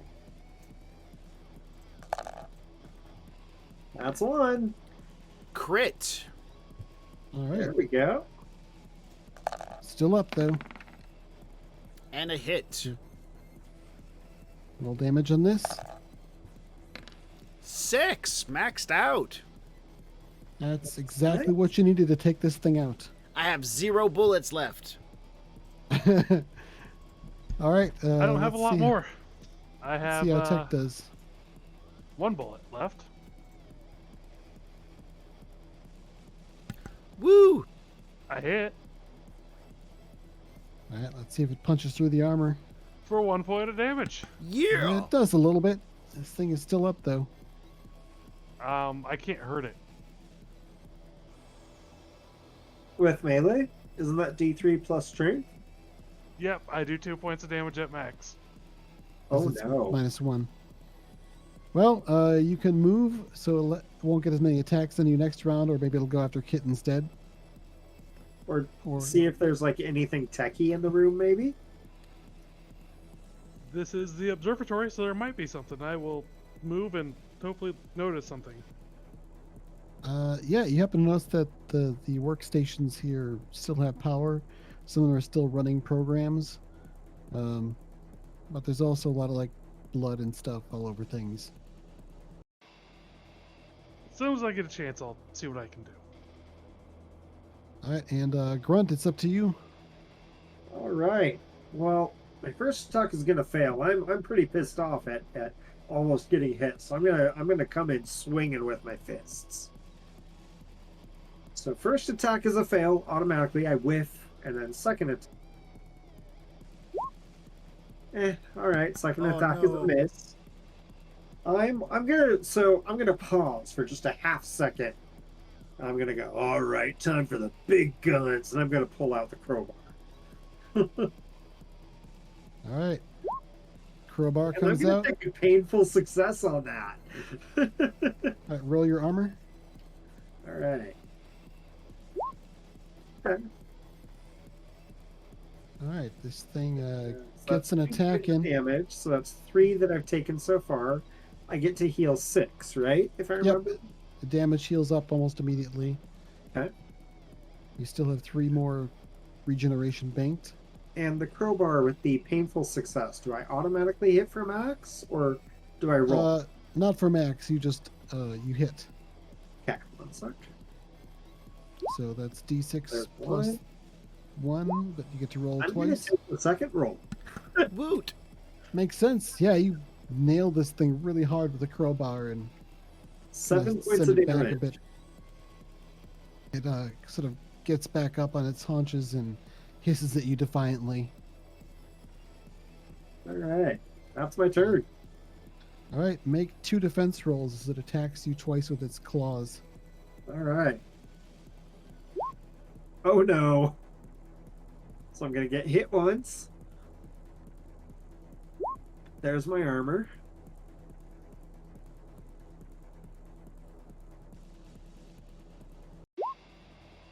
All right, so it's 5 damage minus your armor. That's going to be the rest of your The regeneration. rest of my regen.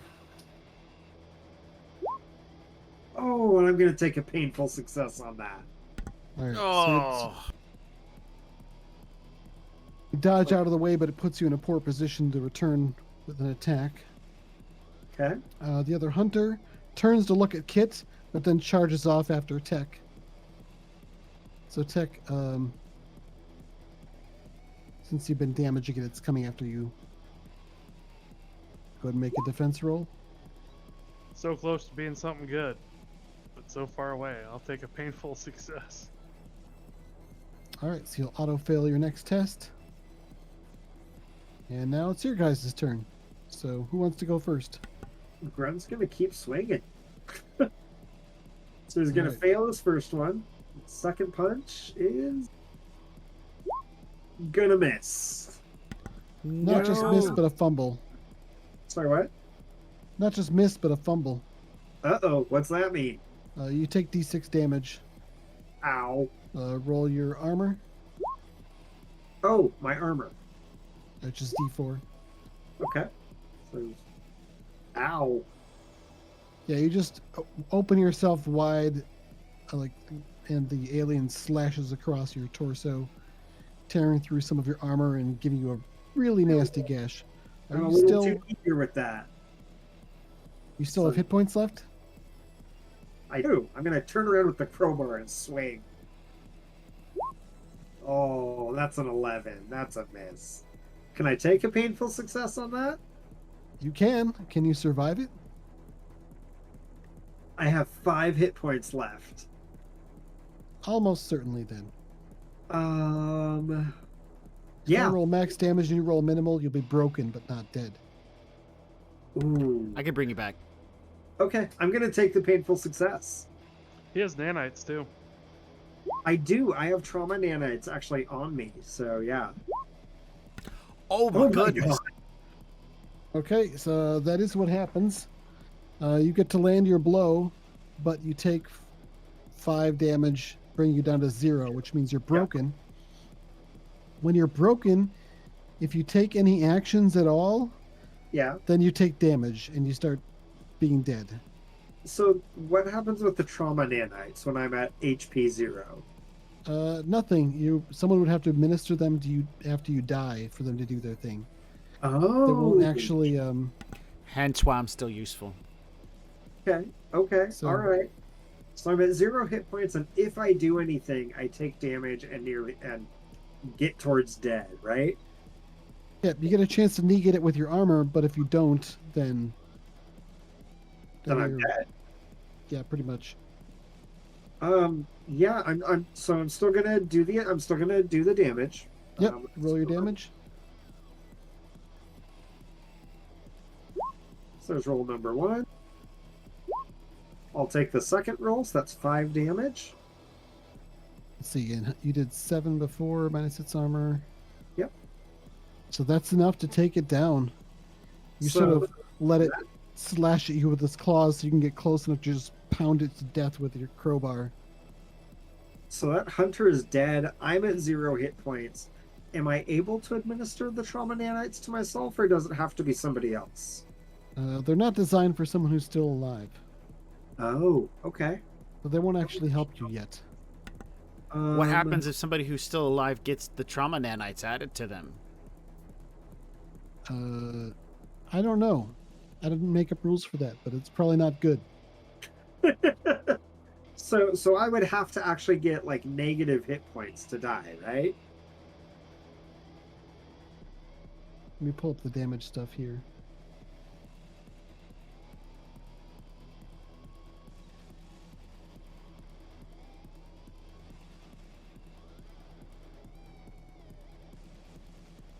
Negative hit points is dead, yes. So if you take an action while you're broken, you take D4 damage, which might be negated by your armor. Okay, okay. But if you take any damage at this point, you die. And then someone can use trauma nanites on you. Oh, I see. 0 HP equals broken. You're dying but not dead. Stim packs, med packs, rusting. Certain powers are okay. Da, da, da, da, da, da, da. You take 1d4 damage. Take any action that doesn't restore their HP. I'm gonna sit tight. He's just gonna rest at this point.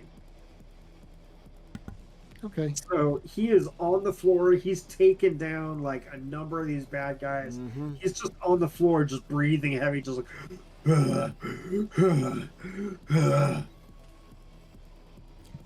So Oh. yeah.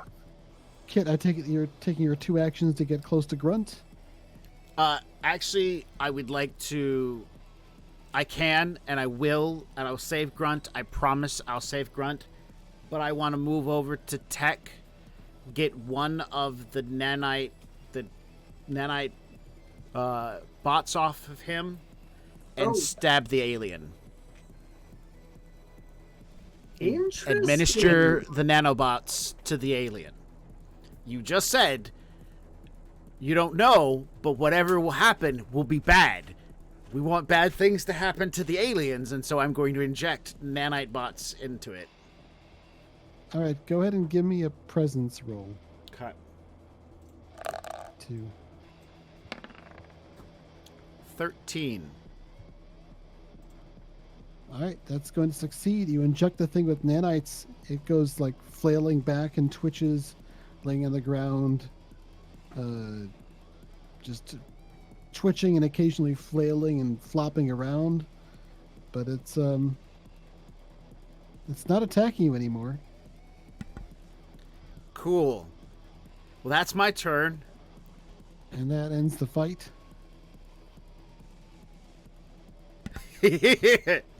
Cool. Grunt's gonna yell, "Medic! Medic!"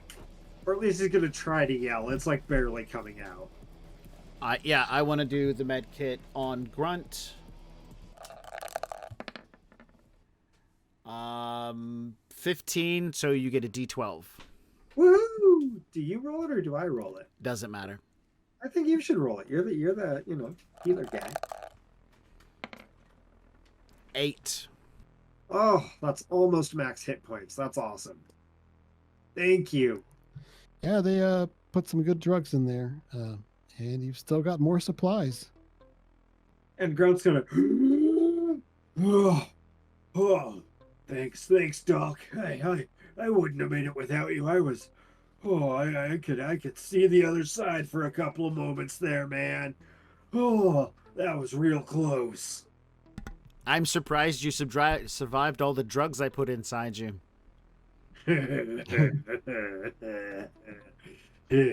They were tasty. And the drugs he started with. Yeah, I would definitely suggest you see a professional medic when we get back, one who has an actual operating room, and get yourself checked out. And then check yourself I've done in. that a dozen times. I'm sure they're used to seeing me in their ER. Okay. I'm going to slowly walk away from Grunt in a non-aggressive manner with my hands out. You're good. You're good. And head toward Tech. When you look over and see where the alien with the nanites had been stabbed and was laying down and twitching, Yes. you see it's not there anymore. There's a bunch of goo and ooze and stuff like where it was laying, but you don't see any sign of the alien's body. Yeah, we destroyed it. This counts. So who's gonna Yeah. search the room?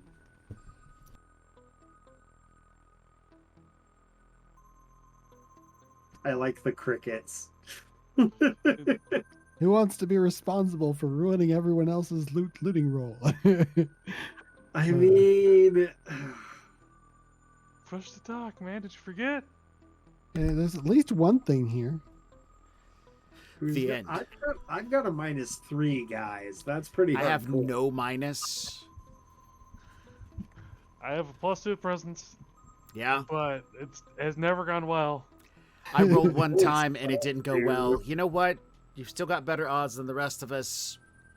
I'm still on the tech boat. All right, let's do it. Go for it, Tech. Well, that would be a Hey. 13. You find Hey. something, and there might still be more to find. Holy crap. So give us a D12 on the loot table roll. Finally. Last 5. room, you pull it off. You find a stim pack. Oh, phew. Well, It's a one-shot consumable, doesn't require a dice roll, heals a little bit of damage.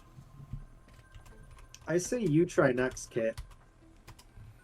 And yes, it does take up a gear slot. Okay, I will try because if I damage the room, at least we got 2 of them out of it, right? Yeah, yeah, And we don't have to look for the secret door. yeah. Because we already got it. There we 12. go. Is that a 12 exactly? Yes.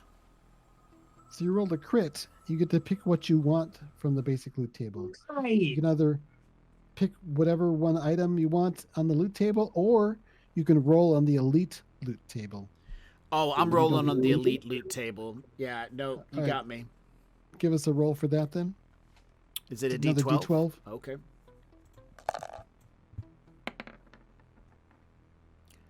Three. All right. Yeah, stashed away in like a little armory locker in here. They must have had one for some reason. You find a plasma rifle Holy bonkers. with a fully charged power pack. I'm throwing my pistol on the ground. we also have an extra power pack. Power pack takes up a gear slot. The plasma rifle takes up 2. Oof. Oh, Can you even my. use that? Yeah, I'm a really great shot, but I have to have somebody else carry my ammo. Or somebody else carry my drug injector. The plasma rifle is not charged, but if you slot the power pack in it, it'll feed it and it will have 12 shots. But will it still take up 3 slots at that time? If I you think want to carry around the discharged power pack, then yes, because you can always get those recharged later. If you wanted to ditch the power pack or have someone else carry it, then say the loaded plasma rifle only takes up 2 slots. This sounds like a tech thing. This is way too complicated. Tech, give me the last of your bullets and I'll hang on to my pistol. I'm out of bullets as well, but I think Oh. we are at the escape pods. I think we're just about out of Alright. here. I will take Tech's... No, we don't need pistols. We get pistols, so... I just want to point out, Grunt has trauma nanites and a ration pack he can hand to one of you, and he has 7 gear slots total. Well, yeah, that's fine. We can figure that out later. We still can search the room.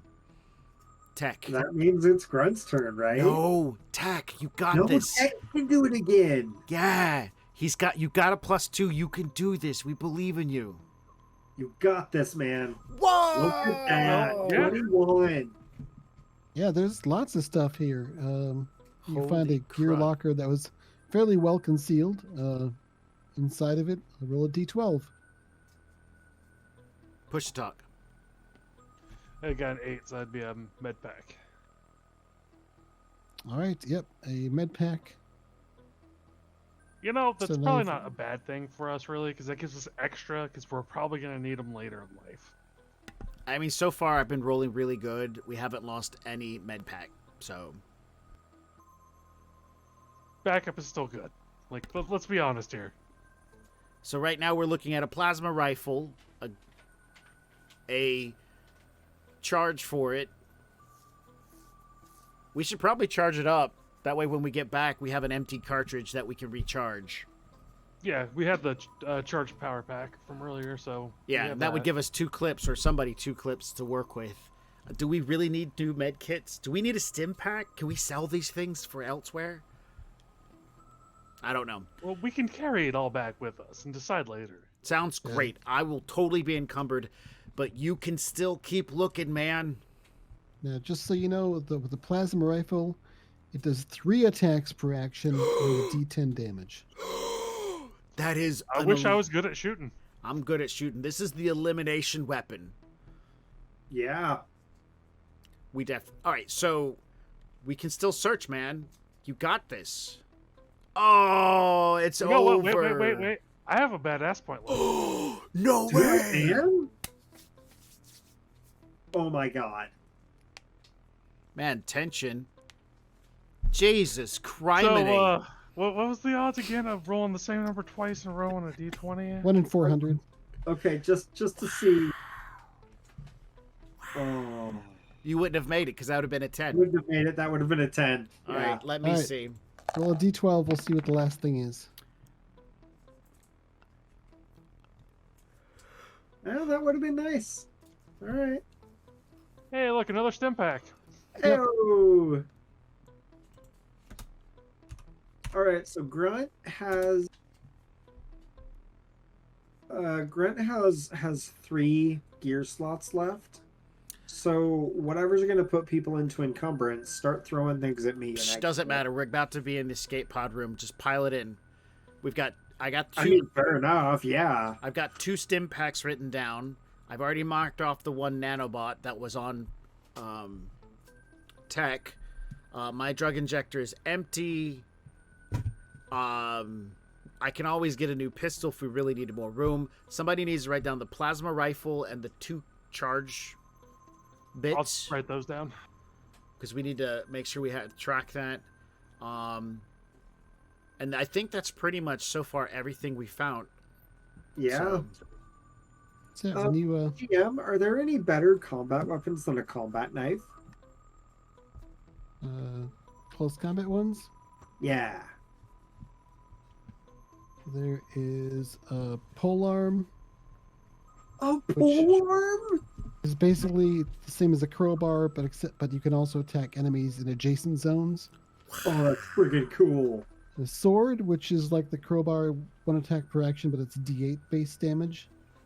The battle axe is D10 base. There's Holy the crap. combat chainsaw, Okay, the chainsaw. which is I need sort of the the king chainsaw. D12 plus strength damage. But on Oh. a fumble, it breaks and you take damage. I mean, I'm okay with that. all right, well, we've moved into this last room. Cool. Anything let's get coming into up the on the escape heads pod. up display? No hazards, no aliens popping up. This is the last area. You get a little mission complete pop up on your heads up display as it analyzes that you've checked every area and killed every alien. So everyone gets another objective point, and under missions succeeded, make sure to write down 1. Cool. Now all that's left to do is to check the escape room for loot and ride the pods out. Get to it, Tech.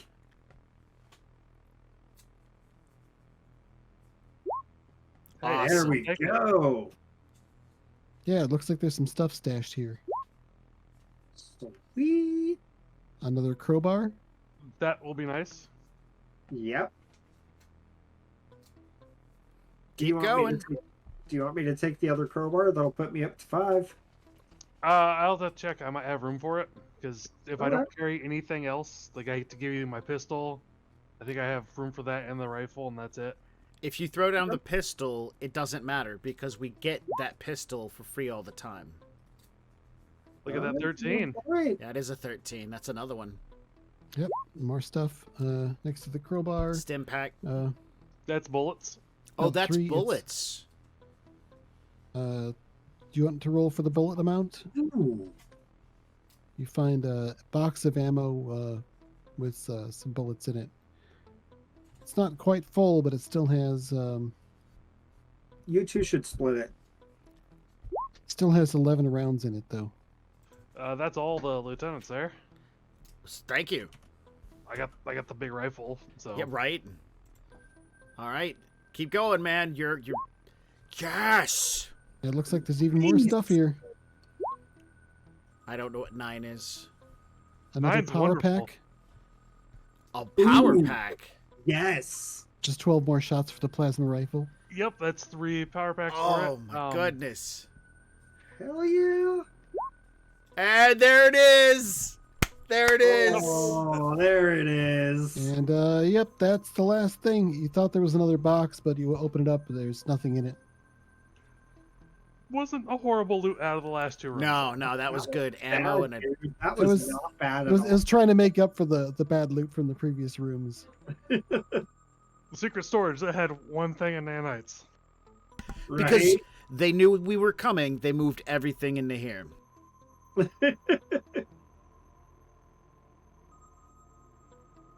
Dude, we have stuff to sell. Oh man. I don't know You if have selling is a succeeded the thing. mission. Selling isn't a thing.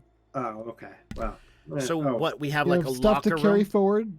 Yeah, it's still your stuff, so you can stash it and bring along with what you want on the next mission. You I know, would taking into love account your to gear like, slots. trade up armor. I don't know if that's doable, but if it is, I would love to trade like to upgrade my armor somehow. It's a matter of looting stuff for the most part. Okay, all right, fair enough. I think that's how I put it in there. Well, are we ready to get out of here? I'm thinking so. Yes. It is 8:15. We are like an hour and 15 minutes over time. Oh yeah, yeah. We Oh, should are we? end. Yeah, we were saving for like the goal was 7 to 10, as described Yeah. earlier. But man, I had a blast. So This was so much fun. You guys want to do the major advancement? yeah, let's do Yeah. this. The end of a mission, whether you succeed the mission or fail it, as long as you survive, you get a major advancement. Okay. So We your hit points heal to maximum, and everyone gets to roll a d4 and add that to their hit point max. fantastic. Okay, all right. I'll take the 2. I will love that 4 extra hit points. Oh my goodness, 4 extra hit points. Next, you get +2 badass points. That's on top of any that you might have left if you didn't spend them all. Okay. Now you get to add +1 to any trait that is not your terrible trait, Ooh. or you can unterrible your terrible trait. It will stay at the same minus, but you'll be allowed to make painful success rolls with it, and then later advance it if you want. Oh, So you can either unterrible your terrible trait or add +1 to any other trait.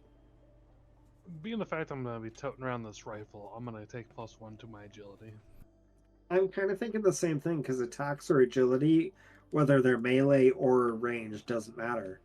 So agility is the way to go, right?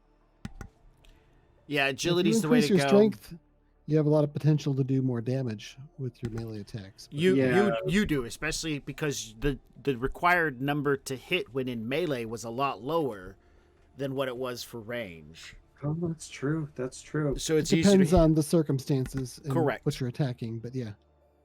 So All right. Okay. I'll upgrade strength. presence actually seems to make sense for me to upgrade because that gives me the ability to be a bit of a better medic. But so far my medicing has been pretty spot on. But the ability to hit makes more sense. So I'm going to put mine in agility.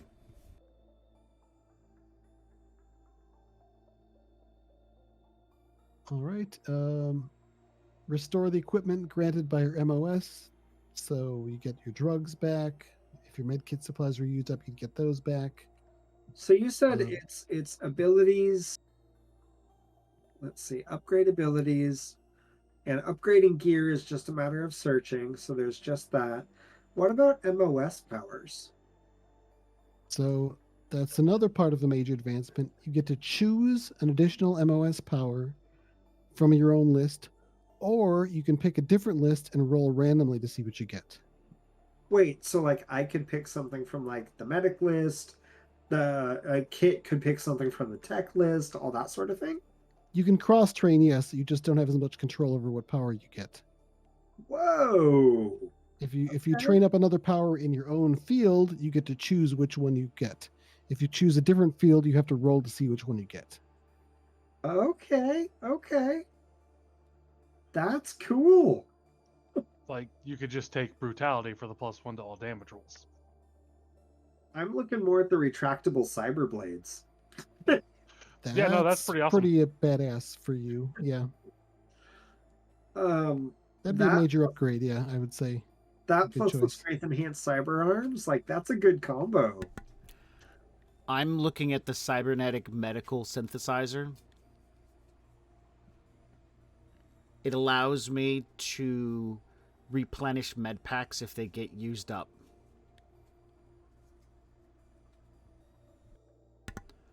Retractable cyber. Eh, That's pretty awesome. Also kind of creepy. Yeah, it's It is. creepy, but it's fine. Yeah, I'm in a spot between Drone Master and then the Cyber Implant Power System, so I can recharge power packs.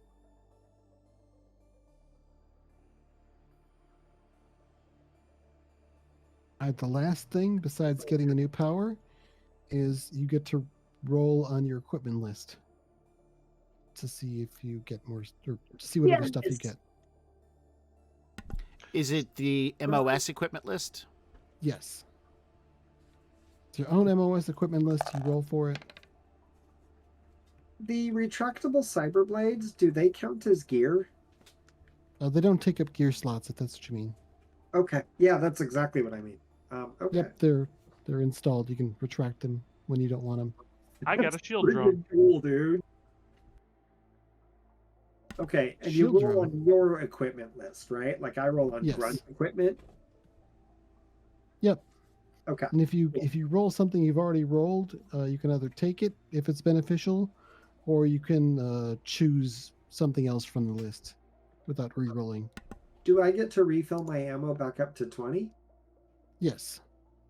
Or does he go to the 40 because he had the extra ammo from his original? No, the 40 was an extra equipment.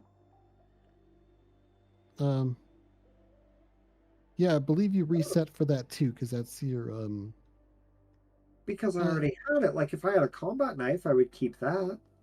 Yeah, I'm gonna say you get the extra 20 rounds from your MOS equipment thing too. Okay. Cool. Awesome. Let's roll a d6. I got a medical pack, so now we have 3 of them. I got a combat knife. Which is nice, but kind of obsolete with the retractable cyber blades. Little bit. Could Still it benefit cool. me? Yeah, then if you rolled maximum damage, you would actually deal a point. I think one of the crowbars would be better for you.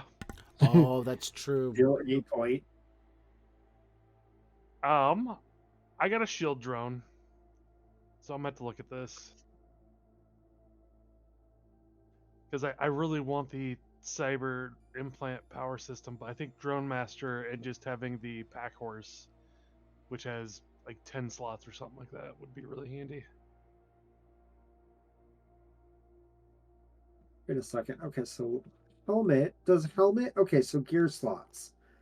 Helmet takes up a gear slot, right? It does not.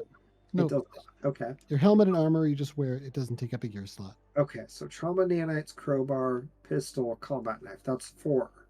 Okay, cool. A shield drone, basically what it does is it gives everyone in the same zone as it +1 to armor rolls.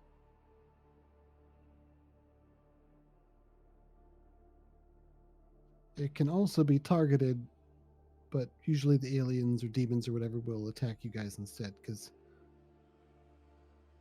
They'll usually ignore a shield drone. Well, yeah, we're shooting at them or stabbing them. We're a priority target until it's. Oh, hey, look what that does. Yeah, I'm gonna have to figure out what I'm gonna take for my second MOS ability. Okay, yeah, you don't have to decide right now. We're playing again in 2 weeks, so if you want to get it figured out by then. That's freaking cool, dude. I love this. This is a fun game, dude. Thank you. I'm gonna ask Skill kind of what you thought, but it sounds like you had fun. Yeah. Yeah, dude. I enjoyed everything but my dice rolls. I Thank you very enjoyed much. Sucked. I enjoyed everything but your dice rolls as well. I am right there with you. Kind of a fairly straightforward hack and slash RPG, going That- through dungeons. that we had an Yeah. opportunity to do some silly fun role playing with. Yeah. I think what we can add to the character sheet or to the character group is something, maybe call it a shop, and it's where all of our extra stuff is stored. Because, like, if we get to keep this, or maybe call it the locker, because, like, a nanomedical bot revives someone. Cool, but it takes up a slot. 2 stim packs. Cool, but, like, do we need stim packs or a med kit? With me getting the Yeah. cybernetic medical synthesizer, we don't need stim packs. And like there might be missions where we get briefed beforehand where it's like, hey, you're gonna go fight a bunch of robots, or hey, you're gonna go fight a bunch of human pirates. And we might take like different equipment on each mission based on whatever we're doing. Right, exactly. So in our locker, we have an opportunity to pick and choose what we think is going to be beneficial. Like, oh, hey, Yeah. we're going to be in zero gravity, no atmosphere, spacesuits. None of our pistols are useful.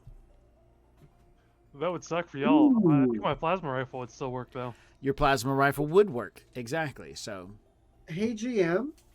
Yeah. That painful success take D6 damage. You said that was across melee weapons, right? Yes. Okay, cool. Thank you. One thing I didn't mention is if you do have a melee weapon, you can choose to have your melee weapon get damaged as a Instead painful of making the success. D6. Yep. Yeah. Okay. Cool. That's not applicable with your cyber blades or your fists, but it would be applicable with a combat knife or a crowbar. Cool. Okay. So with the cyber blades or the fists, it's just I take D6 damage on a painful success, and that's it. Yep. Okay. so instead of getting a power from my list that I want, I could also randomly roll on somebody else's list. Yep. Okay. That's cool. All right, so for my locker, I'm moving the stem packs in, and I'm going to hang on to the nano medical bots. I'm going to move that into my locker as well. So for other gear, I'm just going to call that my locker. I think I'm gonna go ahead and put the combat knife into my locker. Because I have retractable cyber blades. Yeah. And let's see what else. I'm definitely found the combat drug injector incredibly useful. So that is going back in with me. And then I like my gun. So that's 2 of the 3 slots I have. So kind of prepping myself for the next run ahead of time. I guess I can carry the med kit this time round, the next time round. I don't know. What about the I'm trauma going unit? drone master so I can take the horse. So we have our mule. Oh man. So we can take our locker with us? Well, so we can actually loot stuff because I'm maxing out my gear as well, and I'd like to have a crowbar. Hey with me? guys, I'm at 4 load out of 8 total. If you need somebody to carry stuff, I'm just saying. I might have you carry one of my power packs, but like if the Go for rifle's it. 2, then a power pack that's 4. I have 5. Nice. Like, Oof. I'm not going to take the pistol. I'm just going to give the lieutenant my extra 20 rounds, so you both have 40 to start with. So 'Cause how that's does part that with technically 26. work then? If we get back, we get our 20 rounds replenished. I got the 11. That gives me 31 rounds. And does he just, the start of the next game, give me his extra 10 rounds, putting me at 50? Or Sure. okay, Yeah, So you can share equipment amongst yourselves. all right. yeah, with the 3 power packs, that's 36 rounds for the plasma rifle. Oh yeah, that's fine. Although I ran out of my 40 bullets. I was out by the end of the game. That's because we were borrowing from you. And somebody was all like, "Hey, let me roll the extra D4." Yeah, my bad. Yeah, it got damage done. But I'm gonna need to call it tonight. It is getting mighty late. It's for mighty me. late. I gotta go. Yeah, I wrote thanks for sticking around.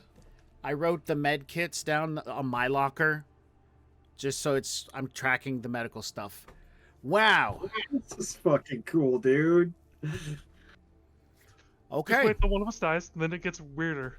Yeah. Yeah, thanks for playing. Glad you had fun. Look forward Yeah. to doing this again in a Yeah. couple weeks and seeing how it plays out with you've got some upgrades and some little bit harder hardware behind you. Mm-hmm. Mm-hmm. Like I kind of hate knowing in advance that this is not like a long-term campaign, but I am so excited to play the next round of it. This was fun. Nice. Well, I look forward to I my think with that, character's we'll- permadeath. Yeah. Hey, Same. if Tech survives the 3 missions, he'll have a name. There you go. All right. Well, I'd like to thank everybody who tuned in tonight to watch us do this first ever run of Hellslayers. one more thing before Ooh. we go. Let's do the Doomsday Clock roll. Let's roll a d6, and if there's a 1, it'll get closer to midnight. So, who wants to roll the d6? Tech. Oh no. We're Yeah. doomed. Yeah, let's make this You happen. just really want the 1. Yes. Do it. Do it. Do it. Oh. No, it's we a got a two. 2 instead. Yeah. Oh, Okay. so close. Yep, there's no huge catastrophic events all over the news nets when you get back. So close. It's So, yeah, so there's far. definitely things going on, but nothing stands out. Okay. Alright. I'm going to go ahead and roll into the credits. I want to thank everybody for hanging out with us. We had a great time. And we will see you guys in 2 weeks. Good night.